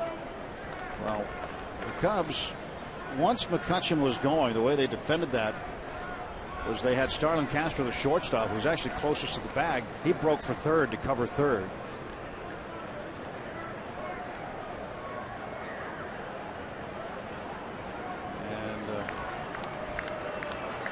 And they've got to be fairly honest with Ransom at third base, because it might be a foot race to third base. If he's too far off the base, Andrew might beat him over there as he's trying to cover.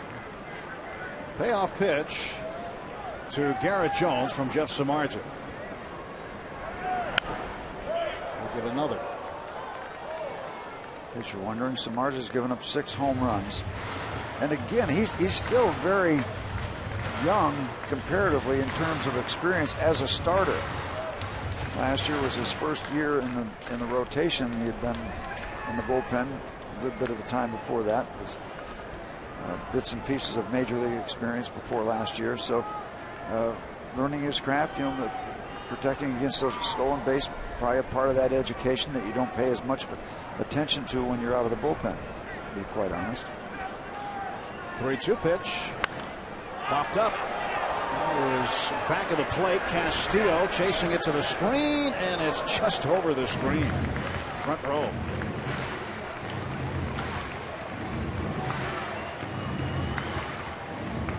Garrett Jones making Samardzija work in this at bat. It's just one of those where you don't know as a catcher if that's going to come back over the screen or not. Back in play. You're going to chase it all the way. Spin's trying to bring it back.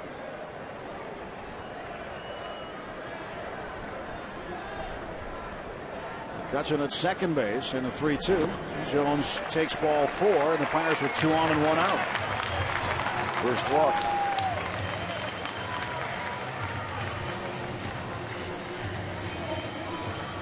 And Neil Walker will come up to face Jeff Samardzija. Here's Castillo, goes out to talk it over with him. Chris Bosio, the pitching coach, observing the first walk by Samardzija, who's been very good here tonight, but gave up that single run in the first, and McCutchen has been a thorn in the side for Samardzija so far. Still just a 1-0 game. Pirates looking to add on offensively with 2 men on base now.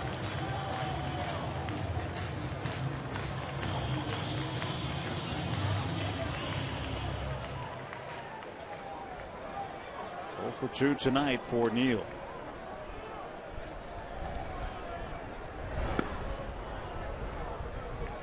You were talking about the frustration factor for Neal Walker, whether it lingers or you're able to dismiss it. If you can dismiss it and get ready for your next opportunity, that's a real plus. Sometimes it's hard to let him go. But in this game, it's just too many at-bats, too many pitches, too many games. You got to let him go. 0-2 to Walker. Is it accurate to say this is a game of flipping switches on and off? You know, you make a bad play in the field, you can't take your glove to the plate with you. You flip that switch, you know, vice versa. Yeah, it's not. It's probably a little easier said than done. You know, errors hurt, home runs given up hurt, missed opportunities when you're batting hurts. You can't just shrug them off, said it doesn't matter, because it does matter. But you can't let it eat at you forever either. Walker fouls it back, but in baseball, you succeed 3 out of 10 times. You're considered a very good player. And I'm sure at work, for people who don't play baseball for a profession, if they succeed 3 out of 10 times, they're looking for their next job. Yeah, 70% failure doesn't enhance your work record usually. Travis Snyder, right field tonight. Gabby Sanchez with him. Well, Neal Walker has done good work against the Chicago Cubs. He has. You always think of that opening day grand slam he had in the 2011 season at Wrigley Field. A .303 average, 7 homers, 27 runs batted in 40 games against Chicago. But those are all numbers in history. And I don't know how much they mean right now with that 0-2 count against Jeff Samardzija. This guy has not gotten very much offensive support. When you look at his starts this year when he's left games, in terms of support, 3 runs, 1, 0, 3, 0, 3, 4, 2. They haven't beaten the walls down. Neal takes high for a ball, 1-2. The only home run Neal has hit this season was against the Cardinals, and he hit it off of Lance Lynn on the 15th of April. He does have a home run off of Samardzija in his career recently. Recent memory. McCutchen off of second and Jones off of first. And Walker takes inside, and it's 2-2. One thing that's got to be tough to do is not to be over anxious. It's been a tough night for Neal, 0 for 2, but you've got to stay with your mechanics, what gets you there, and you can't say, oh, I'm 0 for 2. I really need to do well here. You don't want to put too much pressure on yourself. You stay within what your success has been. 3 balls and 2 strikes. Good discipline here as he now has worked the count full. See how close this one was. I know, very close. We're on the letters. And underneath. You got to understand umpires too. Umpires don't like to give a lot of high call strikes. They just don't like to do it, even though it might be in the guidelines of what should be called a strike. Samardzija on a scouting mission to see what McCutchen was doing. And Kutch was just going back to the bag. So he is at second. Garrett Jones at first. Neal Walker 1 out and a 3-2 pitch coming.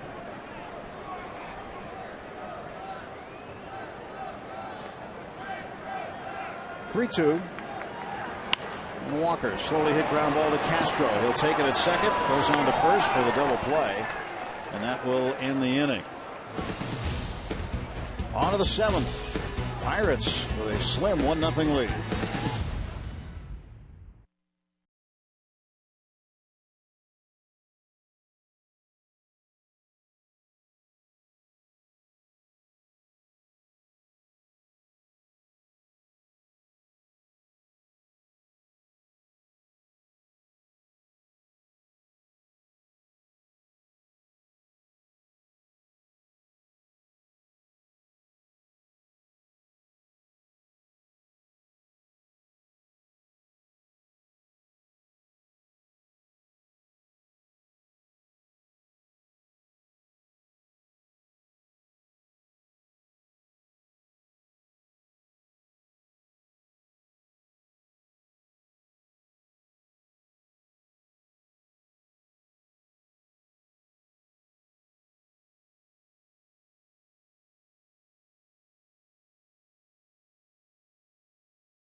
kicks off Saturday, June 1st at 7:15. See the Bucks host the Reds and stay after the game for Kool and the Gang live in concert as they perform all their hits like Celebration, Ladies Night, and more.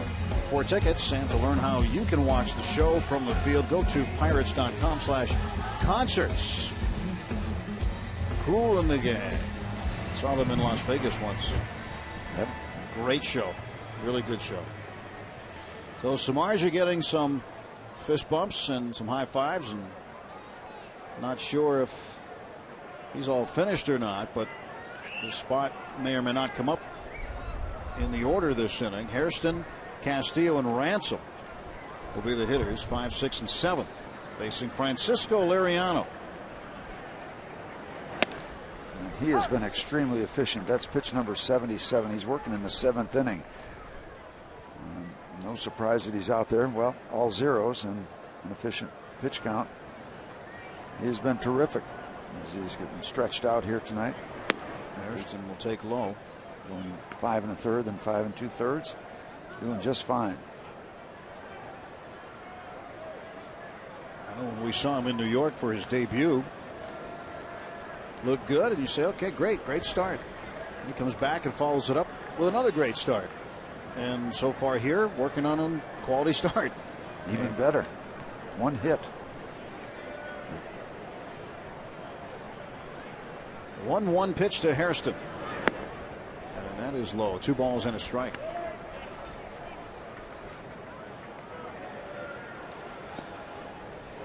Now 1 run on 3 hits for the Pirates. No runs, 1 hit for the Cubs.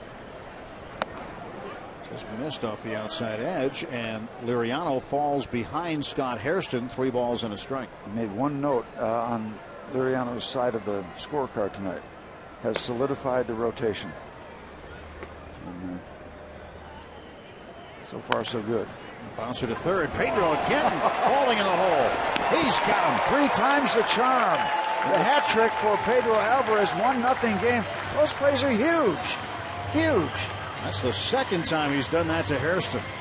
He got Castro in the 6th, and Hairston again back in the 2nd. And the only difference is you don't have to put a circle around Garrett Jones's name on this one. This is a strike. A good pick by Jones on the first 2, but this is just all Pedro Alvarez. He's been doing it with the glove. How much does Liriano like that play that he has seen 3 times? Pedro throwing some leather around tonight. Nice job by the Bucco third baseman again defensively. Here's Wellington Castillo, the catcher. Castillo takes outside for a ball. Castillo's 0 for 2. El Toro showing the glove this game. I don't care about average. He can change the game with 1 swing. And he's preserving the game with the leather tonight. You can tweet us at Root Sports Pit with the hashtag Bucks Booth. It'll get to us. And let's not discount the fact that Liriano came back from what, a 3-1 count to get that ground ball. Right. You don't want any base runners, none. 2-0 pitch, and Castillo takes a strike. 2-1 the count.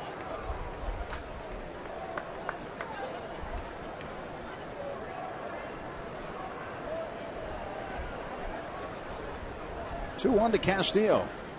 Swing and a miss. And it's an even count. 2 balls, 2 strikes as Liriano with 1 out. The base is empty. He's been terrific. He's scheduled to hit 4th in the bottom of the 7th, and the bullpen phone is ringing. I don't know whether they're ordering food or not. This guy's got a 1-hit shutout going, but he's getting up there with that pitch count and scheduled to bat. So maybe it's just a wrong number. I don't see any movement. Wrong number, you think? Depends on whether they call collect or not. Just whenever they call us collect, you just accept the charges. Just take your shot. Might be some good news. Castillo, ground ball up the middle. That's a base hit. 2nd hit of the night for the Cubs. 1-out single for Wellington Castillo. And the tying runs aboard in the 7th.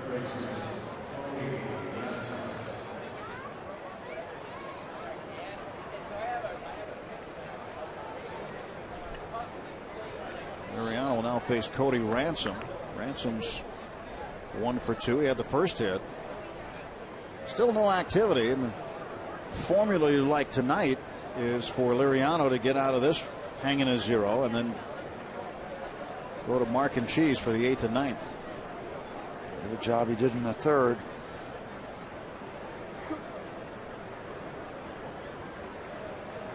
Here's the pitch.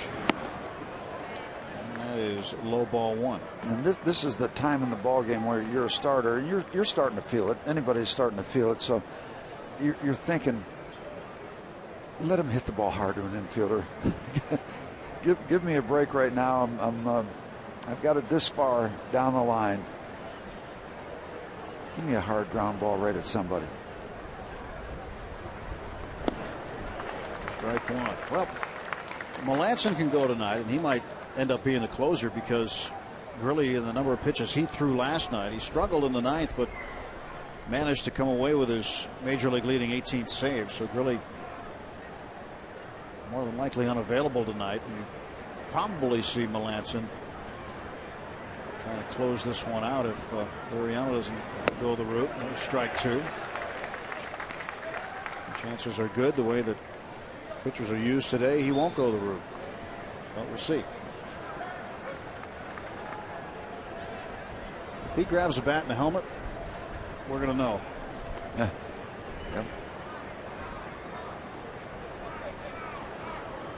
Ready for the 1-ball 2-strike pitch is Cody Ransom as Liriano stares in. He got him looking. Called strike 3. And he knew it. 9 strikeouts for Liriano. Just like he had in New York. 6 2/3, his longest outing of the season. Right on that outside corner. Yeah, that's a perfecta.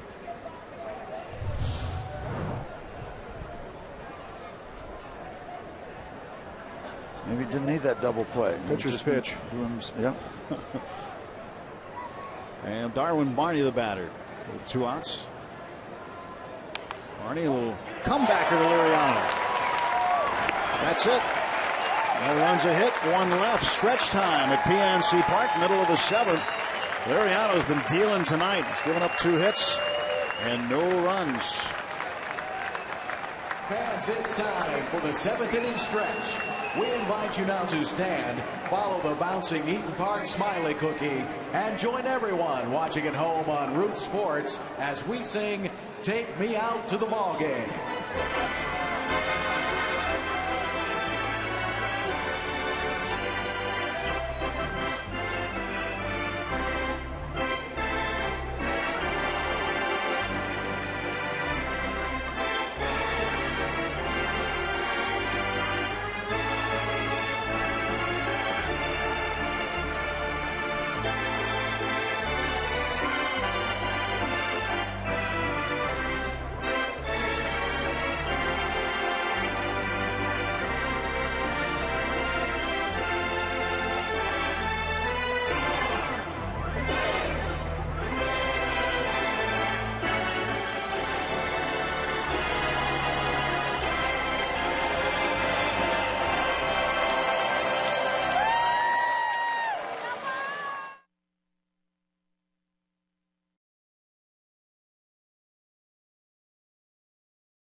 GH Cam capturing part of the story tonight. It's the pitcher's comparison. Pretty good matchup tonight. Samardzija 100 pitches, Liriano 91, 9 Ks for Liriano, 8 for Samardzija.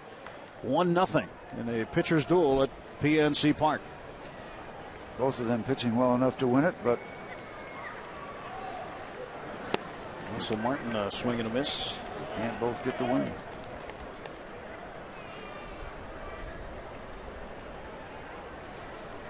And there is action in the Pirate bullpen as we work down in the batting order toward Liriano's spot.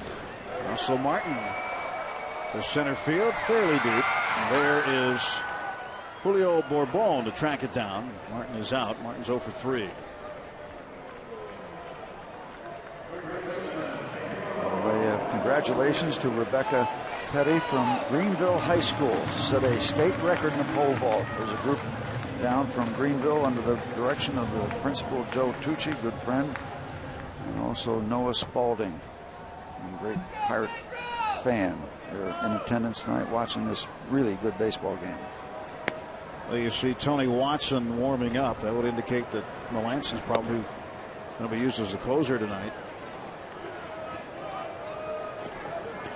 Pedro is 0 for 2, a couple of strikeouts.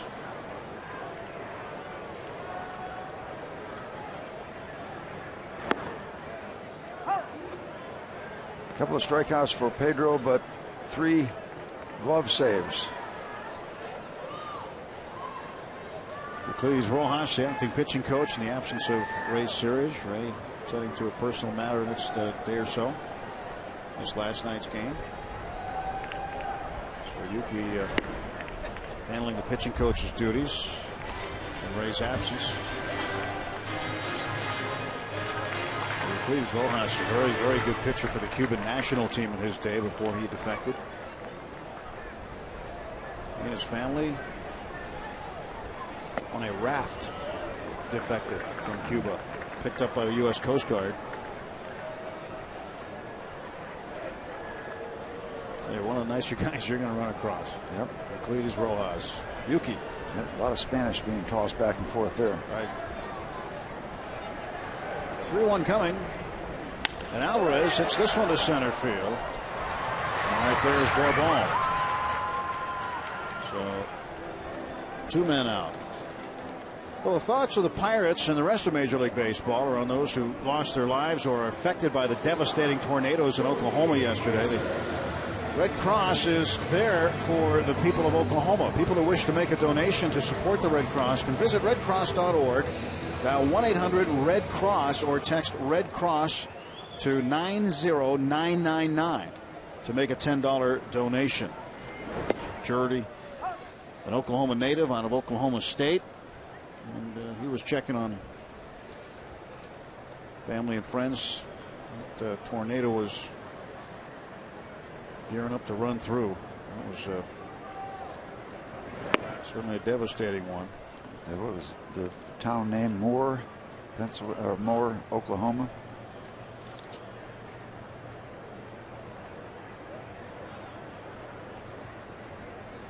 Edmond, Oklahoma is where Jordy makes his home.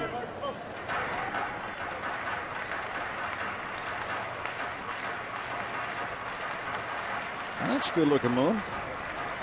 Very mysterious, probably quite dangerous. I think the 25th is officially the full. Yeah, where'd the eagle land, by the way? Can you point that out? On the telestrator. Darwin Barney quickly gets it to first base. And the Pirates done. 1, 2, 3 in the 7th. Pirates will take their 1-0 lead into the 8th inning.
Time for the whiff, brought to you by Head and Shoulders, now with Old Spice. How about the whiff? 9 of them, Steve, for Francisco Liriano in his 3rd start with the Pirates. You couldn't have asked for any more from this left-hander. He was absolutely brilliant tonight. And you're looking at the strikeouts, and some of his hardest work revolved around strikeout number 3 back in the 3rd inning when he had the bases loaded and nobody out and got out of it. What a terrific job for this left-hander. As advertised for the Pirates, he has been worth the wait to get him at this point in the season. Liriano, good numbers tonight, really good numbers tonight. Gets a pat from the skipper. Certainly he did his job. Gabby Sanchez comes in to play first base. He'll go in as a straight change for Garrett Jones, so that'll put him in the 4th spot in the order. And Samardzij's night is done as David DeJesus comes up to pinch hit for him. So terrific work. If you love pitching, then you enjoyed this ball game to this point and hope it continues for you.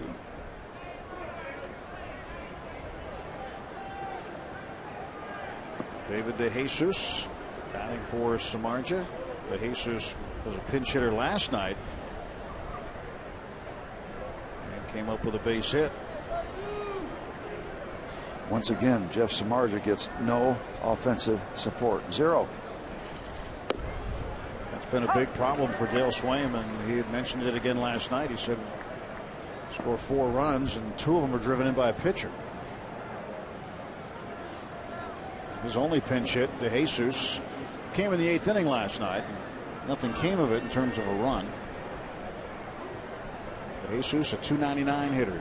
And the pitch from Tony Watson. Just outside. So Watson pitching in the 8th for the Pirates, trying to get 3 quick outs if he can. And once again, no wiggle room. This bullpen has been up to that kind of challenge. 1 ball and 1 strike. DeJesus waves and misses. Talking before the game with Stan on the pregame show about the value of these 2 quality left-handers, and they're not just one-hitter specialists. I mean, they can do that kind of job, but we've seen Wilson go multiple innings. Tony Watson has been terrific. It's a great 1-2 punch, and part of the real balance of this bullpen. It's not just one-sided.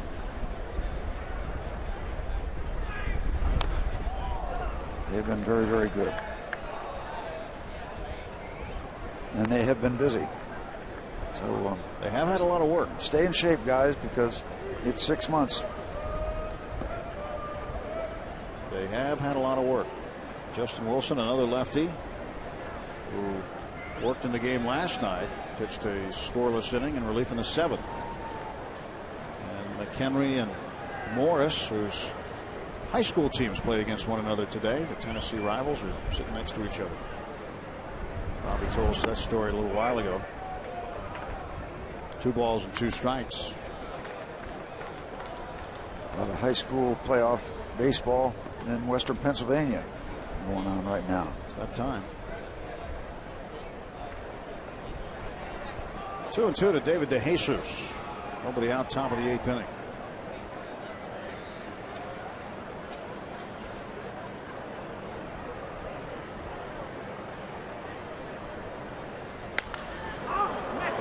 The air to right field. Snyder will settle underneath it. And there's 1 out. Sunday Night Classics continues with Beaver Falls' triple overtime thriller against Aliquippa and Lance Jeter's unforgettable performance during the 2005 Whitfield Championships. Hear from Doug Biega, Jack Anderson, Marvin Emerson, Mike White and Pat Paris as you relive this historic game. Sunday Night Classics, the Lance Jeter game, Sunday at 8 on Root Sports. And Mr. Watson might have gotten away with one there. I don't think he wanted to get that pitch where he threw it to DeJesus, but he got the pop-up. Big out here in the 8th inning. Bourbon up there. He's 0 for 3. Bourbon claimed off of waivers from the Texas Rangers in mid-April.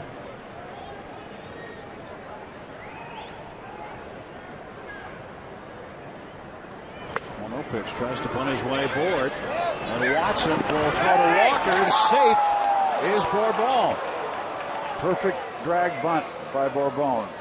You combine the perfect placement of that bunt with his speed, and you knew that was going to be a problem for Pirate defense. Dave McKay over with him now, but this ball is bunted in no man's land. You see, Sanchez had to come over, Tony had to come over, and then when they try to get the 1-4 play, it's too late. And I don't know whether Tony could have gotten the ball to Neil Walker quicker or whether Neil was going to still get there in time, and that's why Tony hesitated. But Tony hesitated on the bunt, and it might have been because Neil wasn't there or that he just simply hesitated. Well, let's see if we...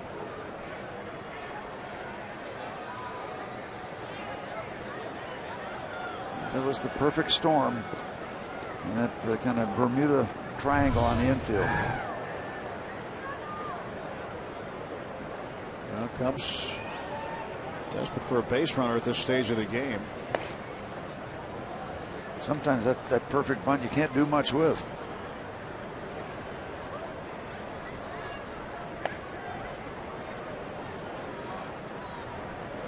Castro takes inside. And you've got to keep track of Bourbon, even though you got a left-hand pitcher on the mound. He's got that kind of speed, and it's in that risk-taking time of the ball game for the Cubs.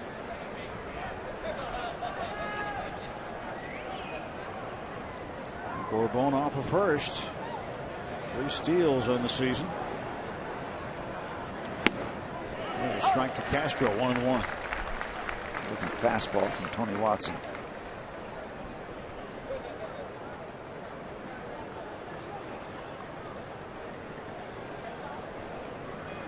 One ball and 1 strike to Castro.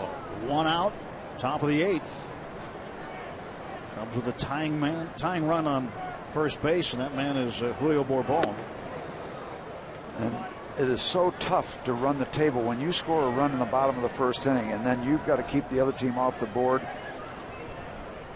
for 24 more outs.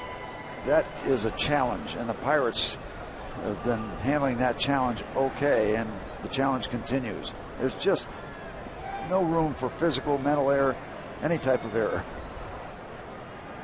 Go to first. Including error of concentration, and that's good to keep track of Bourbon. Let him know you're out there. Yeah, Brian Morris warming up for the Pirates. Yeah, you don't want an error of omission just because you forgot about that guy.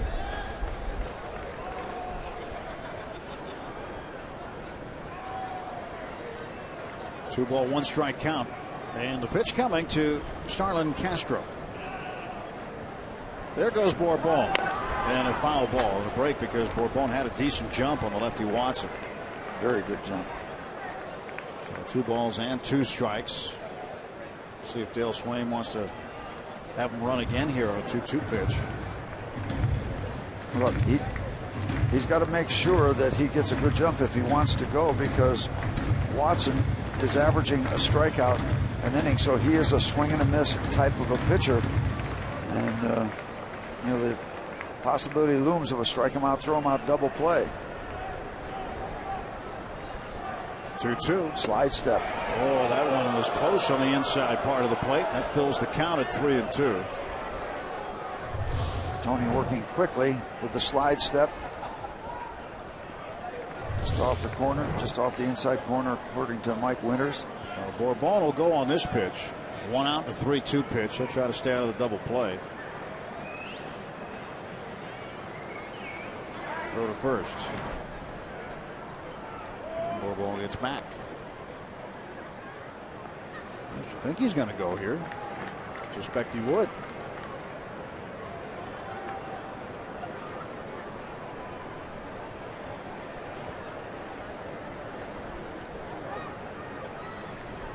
And a stretch by Watson rather.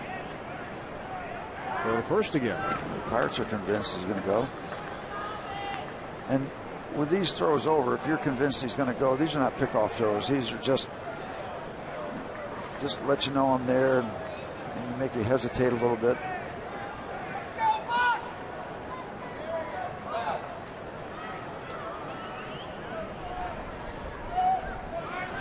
payoff is fouled back with Bourbon on the run.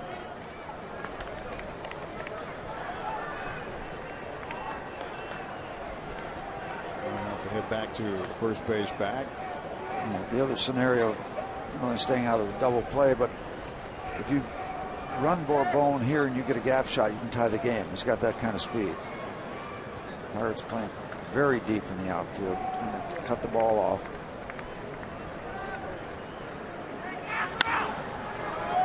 In the air to shallow right. Snyder on the run.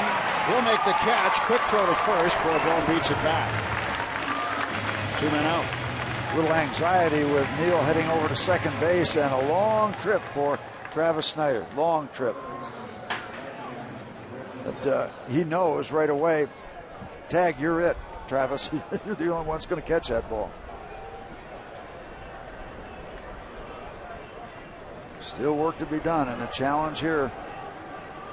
Left-hander Tony Watson against left-hand hitting Anthony Rizzo. Rizzo's 0 for 3, struck out twice. Left on left matchup, and Sanchez will hold Bourbon. He represents the game's tying run.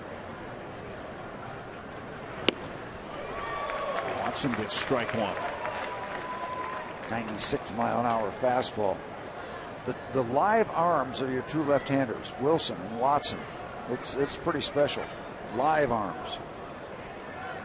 They don't have to be perfect with that big sweeping breaking ball that all the left-handers seem to have.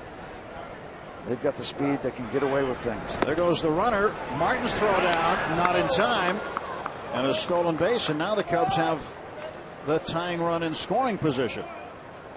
Stolen base number 4 for Bourbon. Kind of an awkward throw, at least a release from Russell Martin here.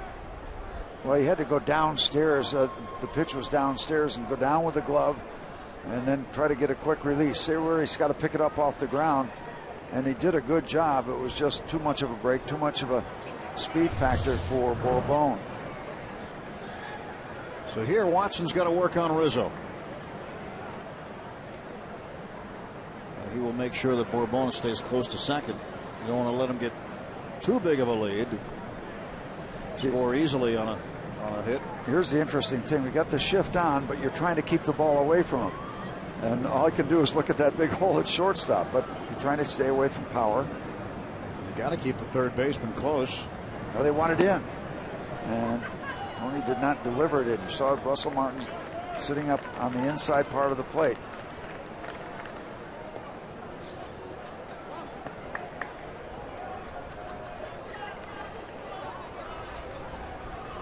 Not only thinking about power now, you're thinking about a base hit hurting you. See where Russell goes. Back out, outside. That's strike 2 to Rizzo. It's the breaking ball.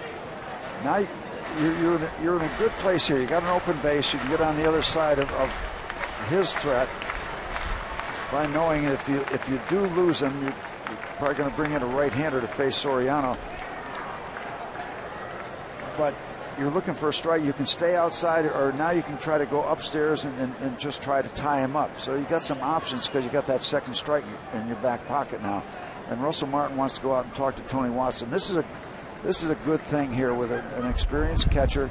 And Tony's been around too, but they want to make sure they got their game plan in order. You can go up and in with a fastball. You can try to get him to chase something down and away again. Watson getting ready to face one of the Cubs' best hitters, and Anthony Rizzo with a 2-2 pitch. 2 men out, tying run at second base. A tough spot for Watson to work his way out of here. Bourbon runs well, so Pirates hope that Rizzo doesn't get a base hit somewhere. The game gets extended. Tough spot for Rizzo, too. He's going to wait for this one. The 2-2. Swing and a miss. He struck him out. Beautiful. Up and in. They had him set up for a couple possibilities, and Tony Watson making one of the real good pitches of this ball game. Tony Watson comes out with a big whiff here, and we'll go to the bottom of the 8th.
There's Ben Potenziano, Yuki Rojas, and Clint Hurdle talking about how that ball came out after he had to make the awkward catch, really, and not so much the awkward release, but there's just a little bit of concern, and Russell seems okay.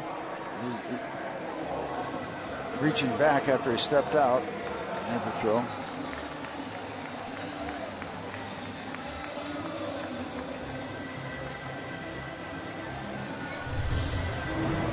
David DeJesus remains in the game. He'll play center field.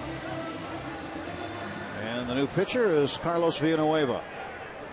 His numbers, and you didn't know whether Russell had his head down because the base was stolen or whether he had a little twinge in that throwing arm from the awkward reach down with the glove and then getting it back up and kind of a little bit unbalanced. Still made a strong throw. Jose Tabata will pinch hit in the 9 spot. Jose will get to face Villanueva here. 1 ball, no strikes.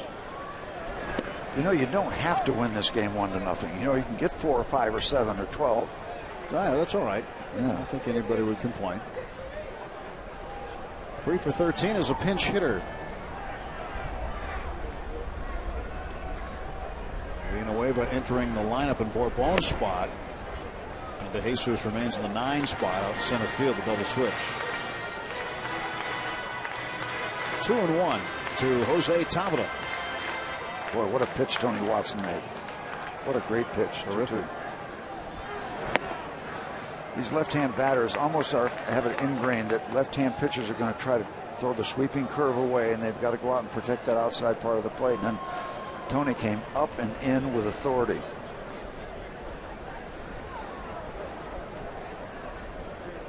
(3-1). Now it's 3-2. Mark Melanson hasn't had a save since the 26th of August for Boston against Kansas City. But he'll get an opportunity tonight in the 9th with Jason Grilli unavailable.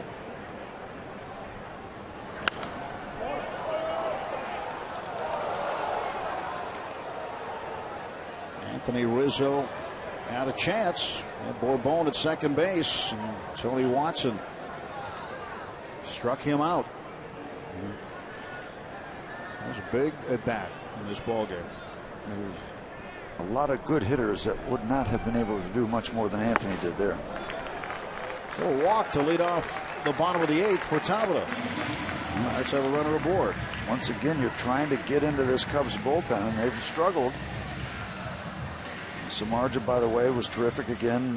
His line, 7 innings, a run on 3 hits, 1 walk, and 8 strikeouts. He was terrific once again.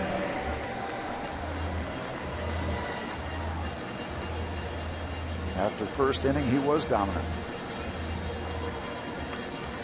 I don't think he hurt very much his lifetime ERA against the Pirates, which came in at 0.92.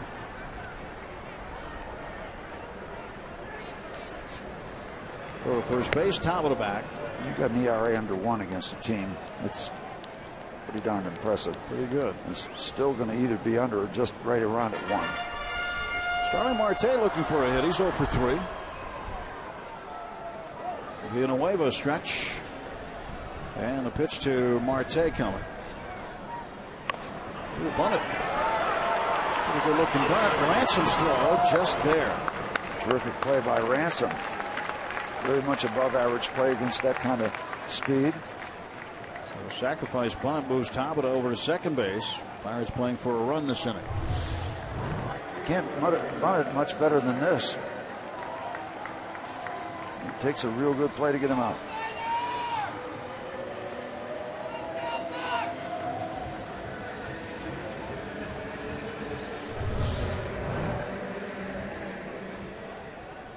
Cody Ransom, another guy that the Cubs picked up on waivers in mid-April.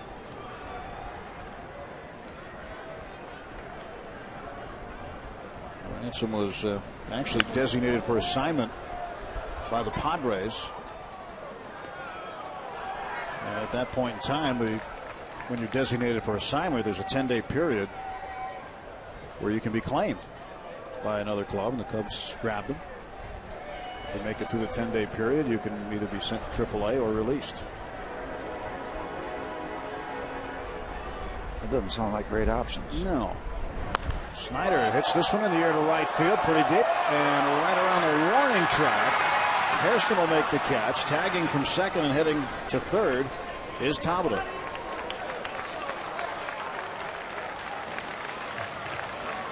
Snyder 0 for 4, but he did get a man along from second to third, and Andrew McCutchen will come to the plate now. And on this week's edition of Inside Baseball, Andrew McCutchen joins the media to interview TV chef Anthony Bourdain. The Zoltan is back and working its magic this season and much more. It's Inside Pirates Baseball presented by Allegheny Sports Medicine tomorrow at 8 o'clock on Root Sports.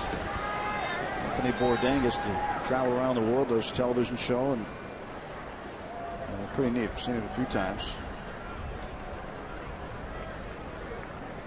And Kutch does the interviewing. Kutch is on the other side of the interviews pretty much all the time, but Kutch put on a sport coat, had his interview cue cards ready, and sat down, and he conducted the. Has he done? Was that the first one he's done? Has he done other ones? I don't know. I think it was the first one. Pretty sure it is.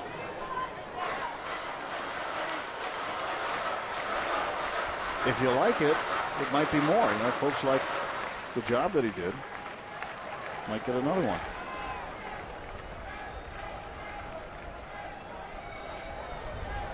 One ball and one strike, and Castillo go. Kind of nice for McCutchen too to do that, because he talks baseball all the time. Everybody wants to talk baseball with him, and you figure if he's going to interview somebody, it might be somebody from his line of work, but he's kind of getting out of the comfort zone. Talking about food and travel with Anthony Bourdain. That would be fun. It's coming up tomorrow night at 8. Kutch owns Pittsburgh. Well, that's. Well, if he hits a home run here, we'll give him a tax exemption. How's that? Yeah, right.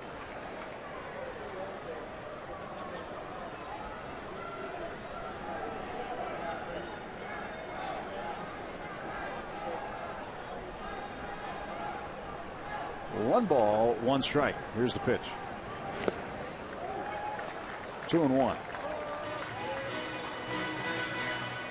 2 men out. Bottom of the 8th for the Cubs. In the 9th, it'll be Alfonso Soriano, Scott Hairston, Wellington Castillo, 4, 5, and 6 in the batting order. Tabata is at third base and 2 men out. Here is the 2-1 from Villanueva. Cuts a little tapper down to Ransom. He charges, throws to first, and he's got Andrew. Pirates leave a man, no hits. We'll go to the top of the 9th inning. Mark Melancon will come on to try to earn his first save as a Pittsburgh Pirate.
Cubs and Pirates, game 2 of this 3-game set. Pedro Alvarez, a big reason this game is still 1-0. He has been stellar defensively tonight.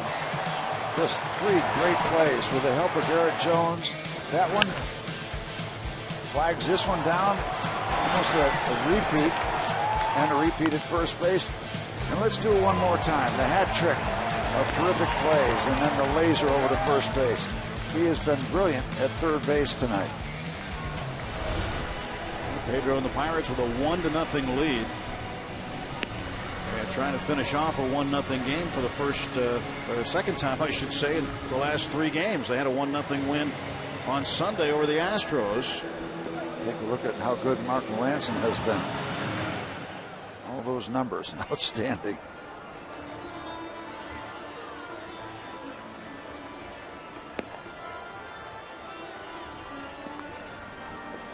Melanson, normally the setup guy, and has done an all-star level job at that.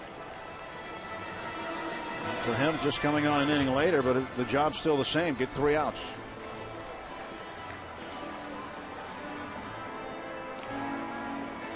Janmar Gomez goes tomorrow for the Pirates. He'll make another start. He's 2-0, 278 his earned run average. He will oppose Cubs right-hander Edwin Jackson. It's a 12:35 matinee game here at PNC Park.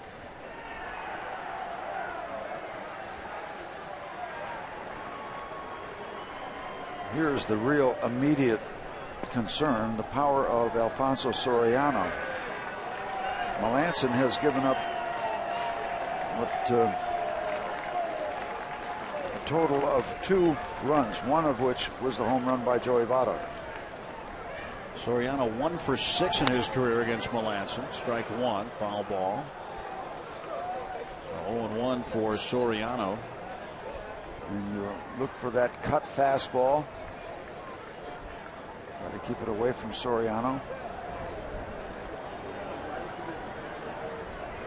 Let's see what we got from Russell. Slider, breaking ball. Ball down, out in front, 0-2. And no guarantees, but that puts you in the driver's seat because you can fool around. Alfonso Soriano is notorious for chasing bad pitches when he's behind 0-2. Now it's a matter of staying away from a mistake for Mark. The 0-2 pitch coming from Melanson to Soriano. Soriano needed an extra second. He wants it away initially. Nope, back inside. Trying to get him to chase the high one.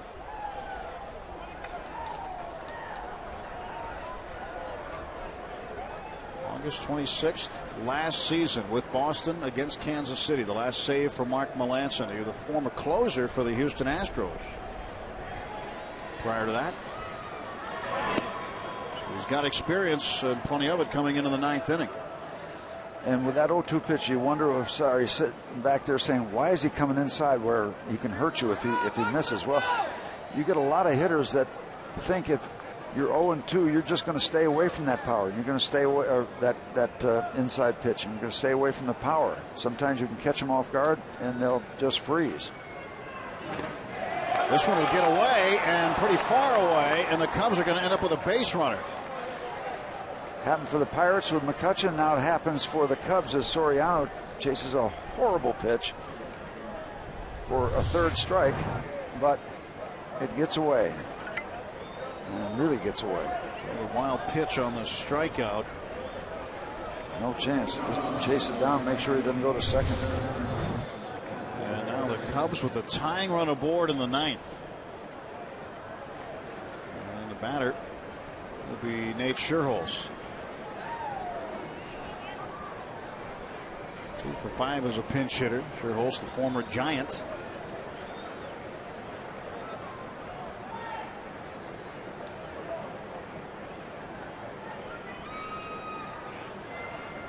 Pitch. That's in for a strike call, just above the knees. And you can't forget about Soriano at first base. He's tried to steal 6 times, and he's succeeded 5 of the 6.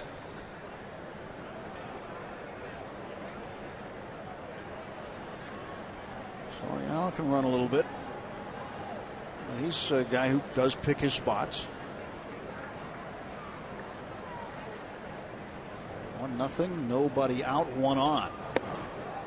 A strikeout of Soriano with a wild pitch combined, getting away from Russell Martin, and Soriano reaching base. And all things considered, I'd be surprised if he didn't go.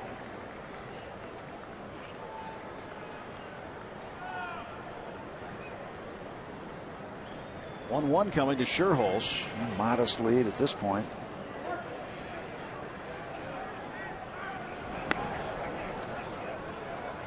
And he's saying that Mark has a move to first base, but it's at least that one's not a scary move for Soriano.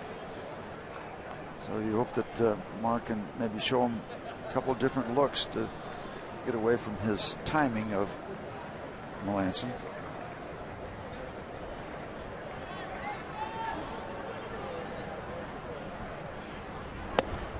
Scherholz takes inside. 2-1. And David Bell over at third base coach for the Cubs, going through the signs. Scherholz taking a look. Soriano taking a look. Dave McKay, first base coach, taking a look. And the guys in blue jerseys were concentrating on their third base coach there for a moment.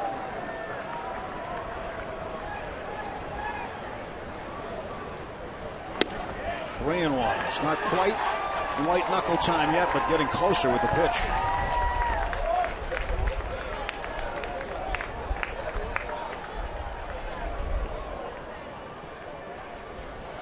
We've already exposed the white knuckles in the third inning when they had the bases loaded and nobody out.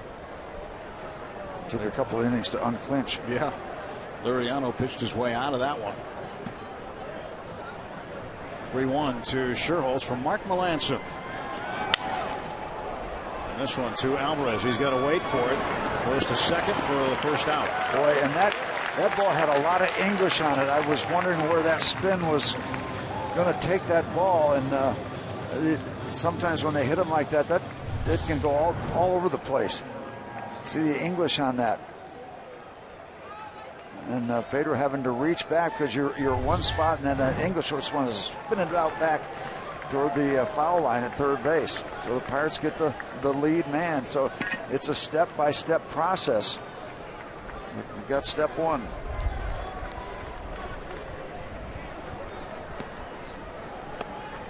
Wellington Castillo. He had a base hit in the seventh inning. 1 for 3. And I hate to keep saying it, but don't forget about Scherholz either.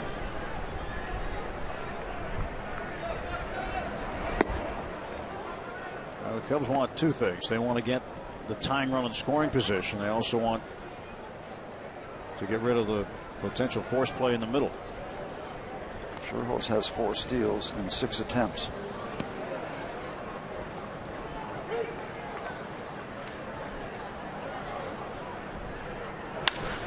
And to center field, a base hit. Castillo's second hit of the night. And now the Cubs have something cooking. With 2 men on and 1 out.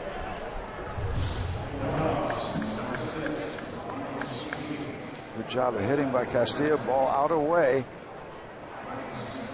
Getting the base hit.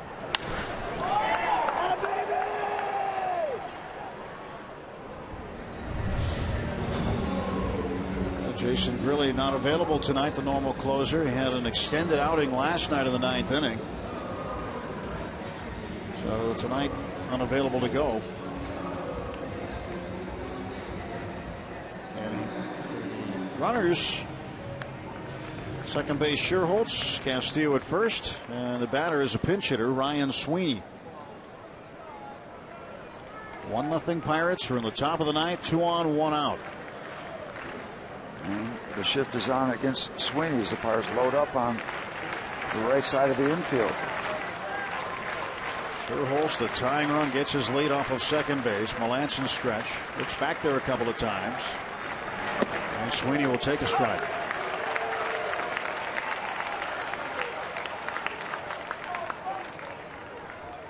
You know, not an absolute shift, but boy, there's a ton of room between third and short.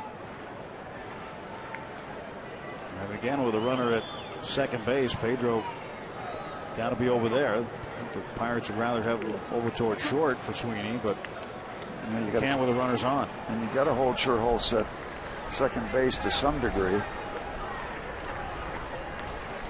One out. Here's the 0-1 from Melanson to the pinch hitter, Ryan Sweeney.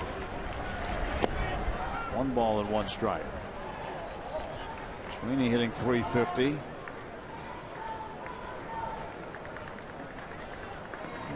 So the Pirate middle infielders uptight right around second base, and the room for Sweeney is between third and short and between first and second. There's room on the ground. Pirates playing him up the middle, playing him to hit straight away. 1-1. Did he go? Yes, he did, says home plate umpire Mike Winters. And that is strike 2. Good looking pitch anyway, but they get the call and check swing. Sweeney's been with the White Sox, Athletics, and the Red Sox in the big leagues. Boston last year hit .280. And getting a real taste of how tough it is to score a run in the first inning and hold the other team off the board for 9 innings. It is so tough.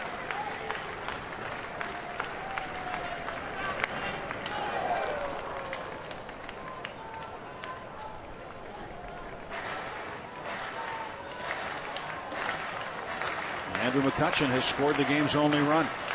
Way back when. And he and Wellington Castillo are the only players with more than 1 hit. Castillo 2 singles, McCutchen 2 doubles.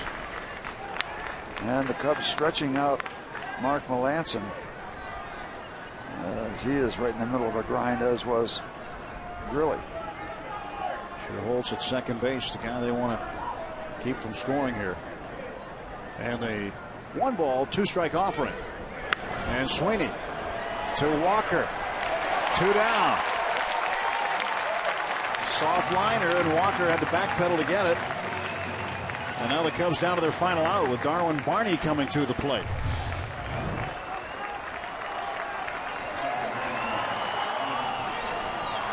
Sweeney not getting much of that ball. Apprehension when both the outs in this inning have come off the bat. Concern with the spin and the English on the first one.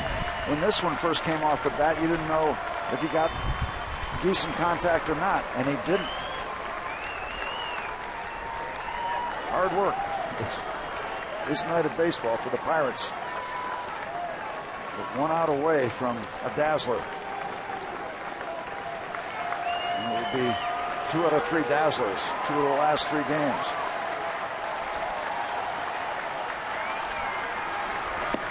Strike call to Barney.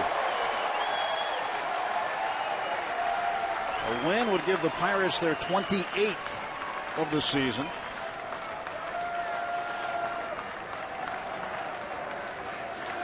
And they would win this series by winning the first 2 games. They got to get Barney here first. Melanson's 0-1.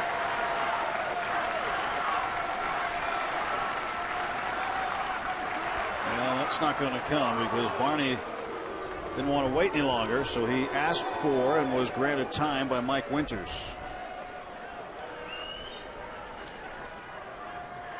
They want to raise it a little bit higher and take 1 more out to get the full height.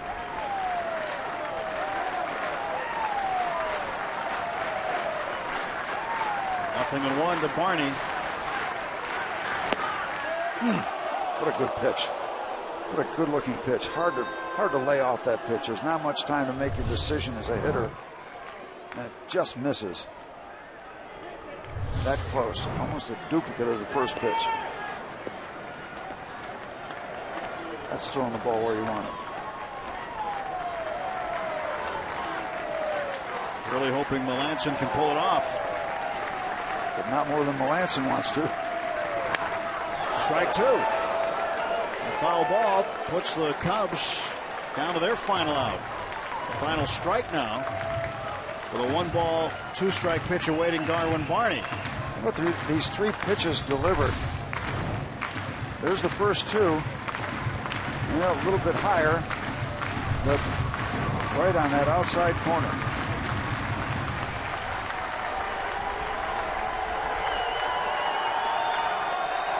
All game in the balance right here. Runners off first and second. 2 outs.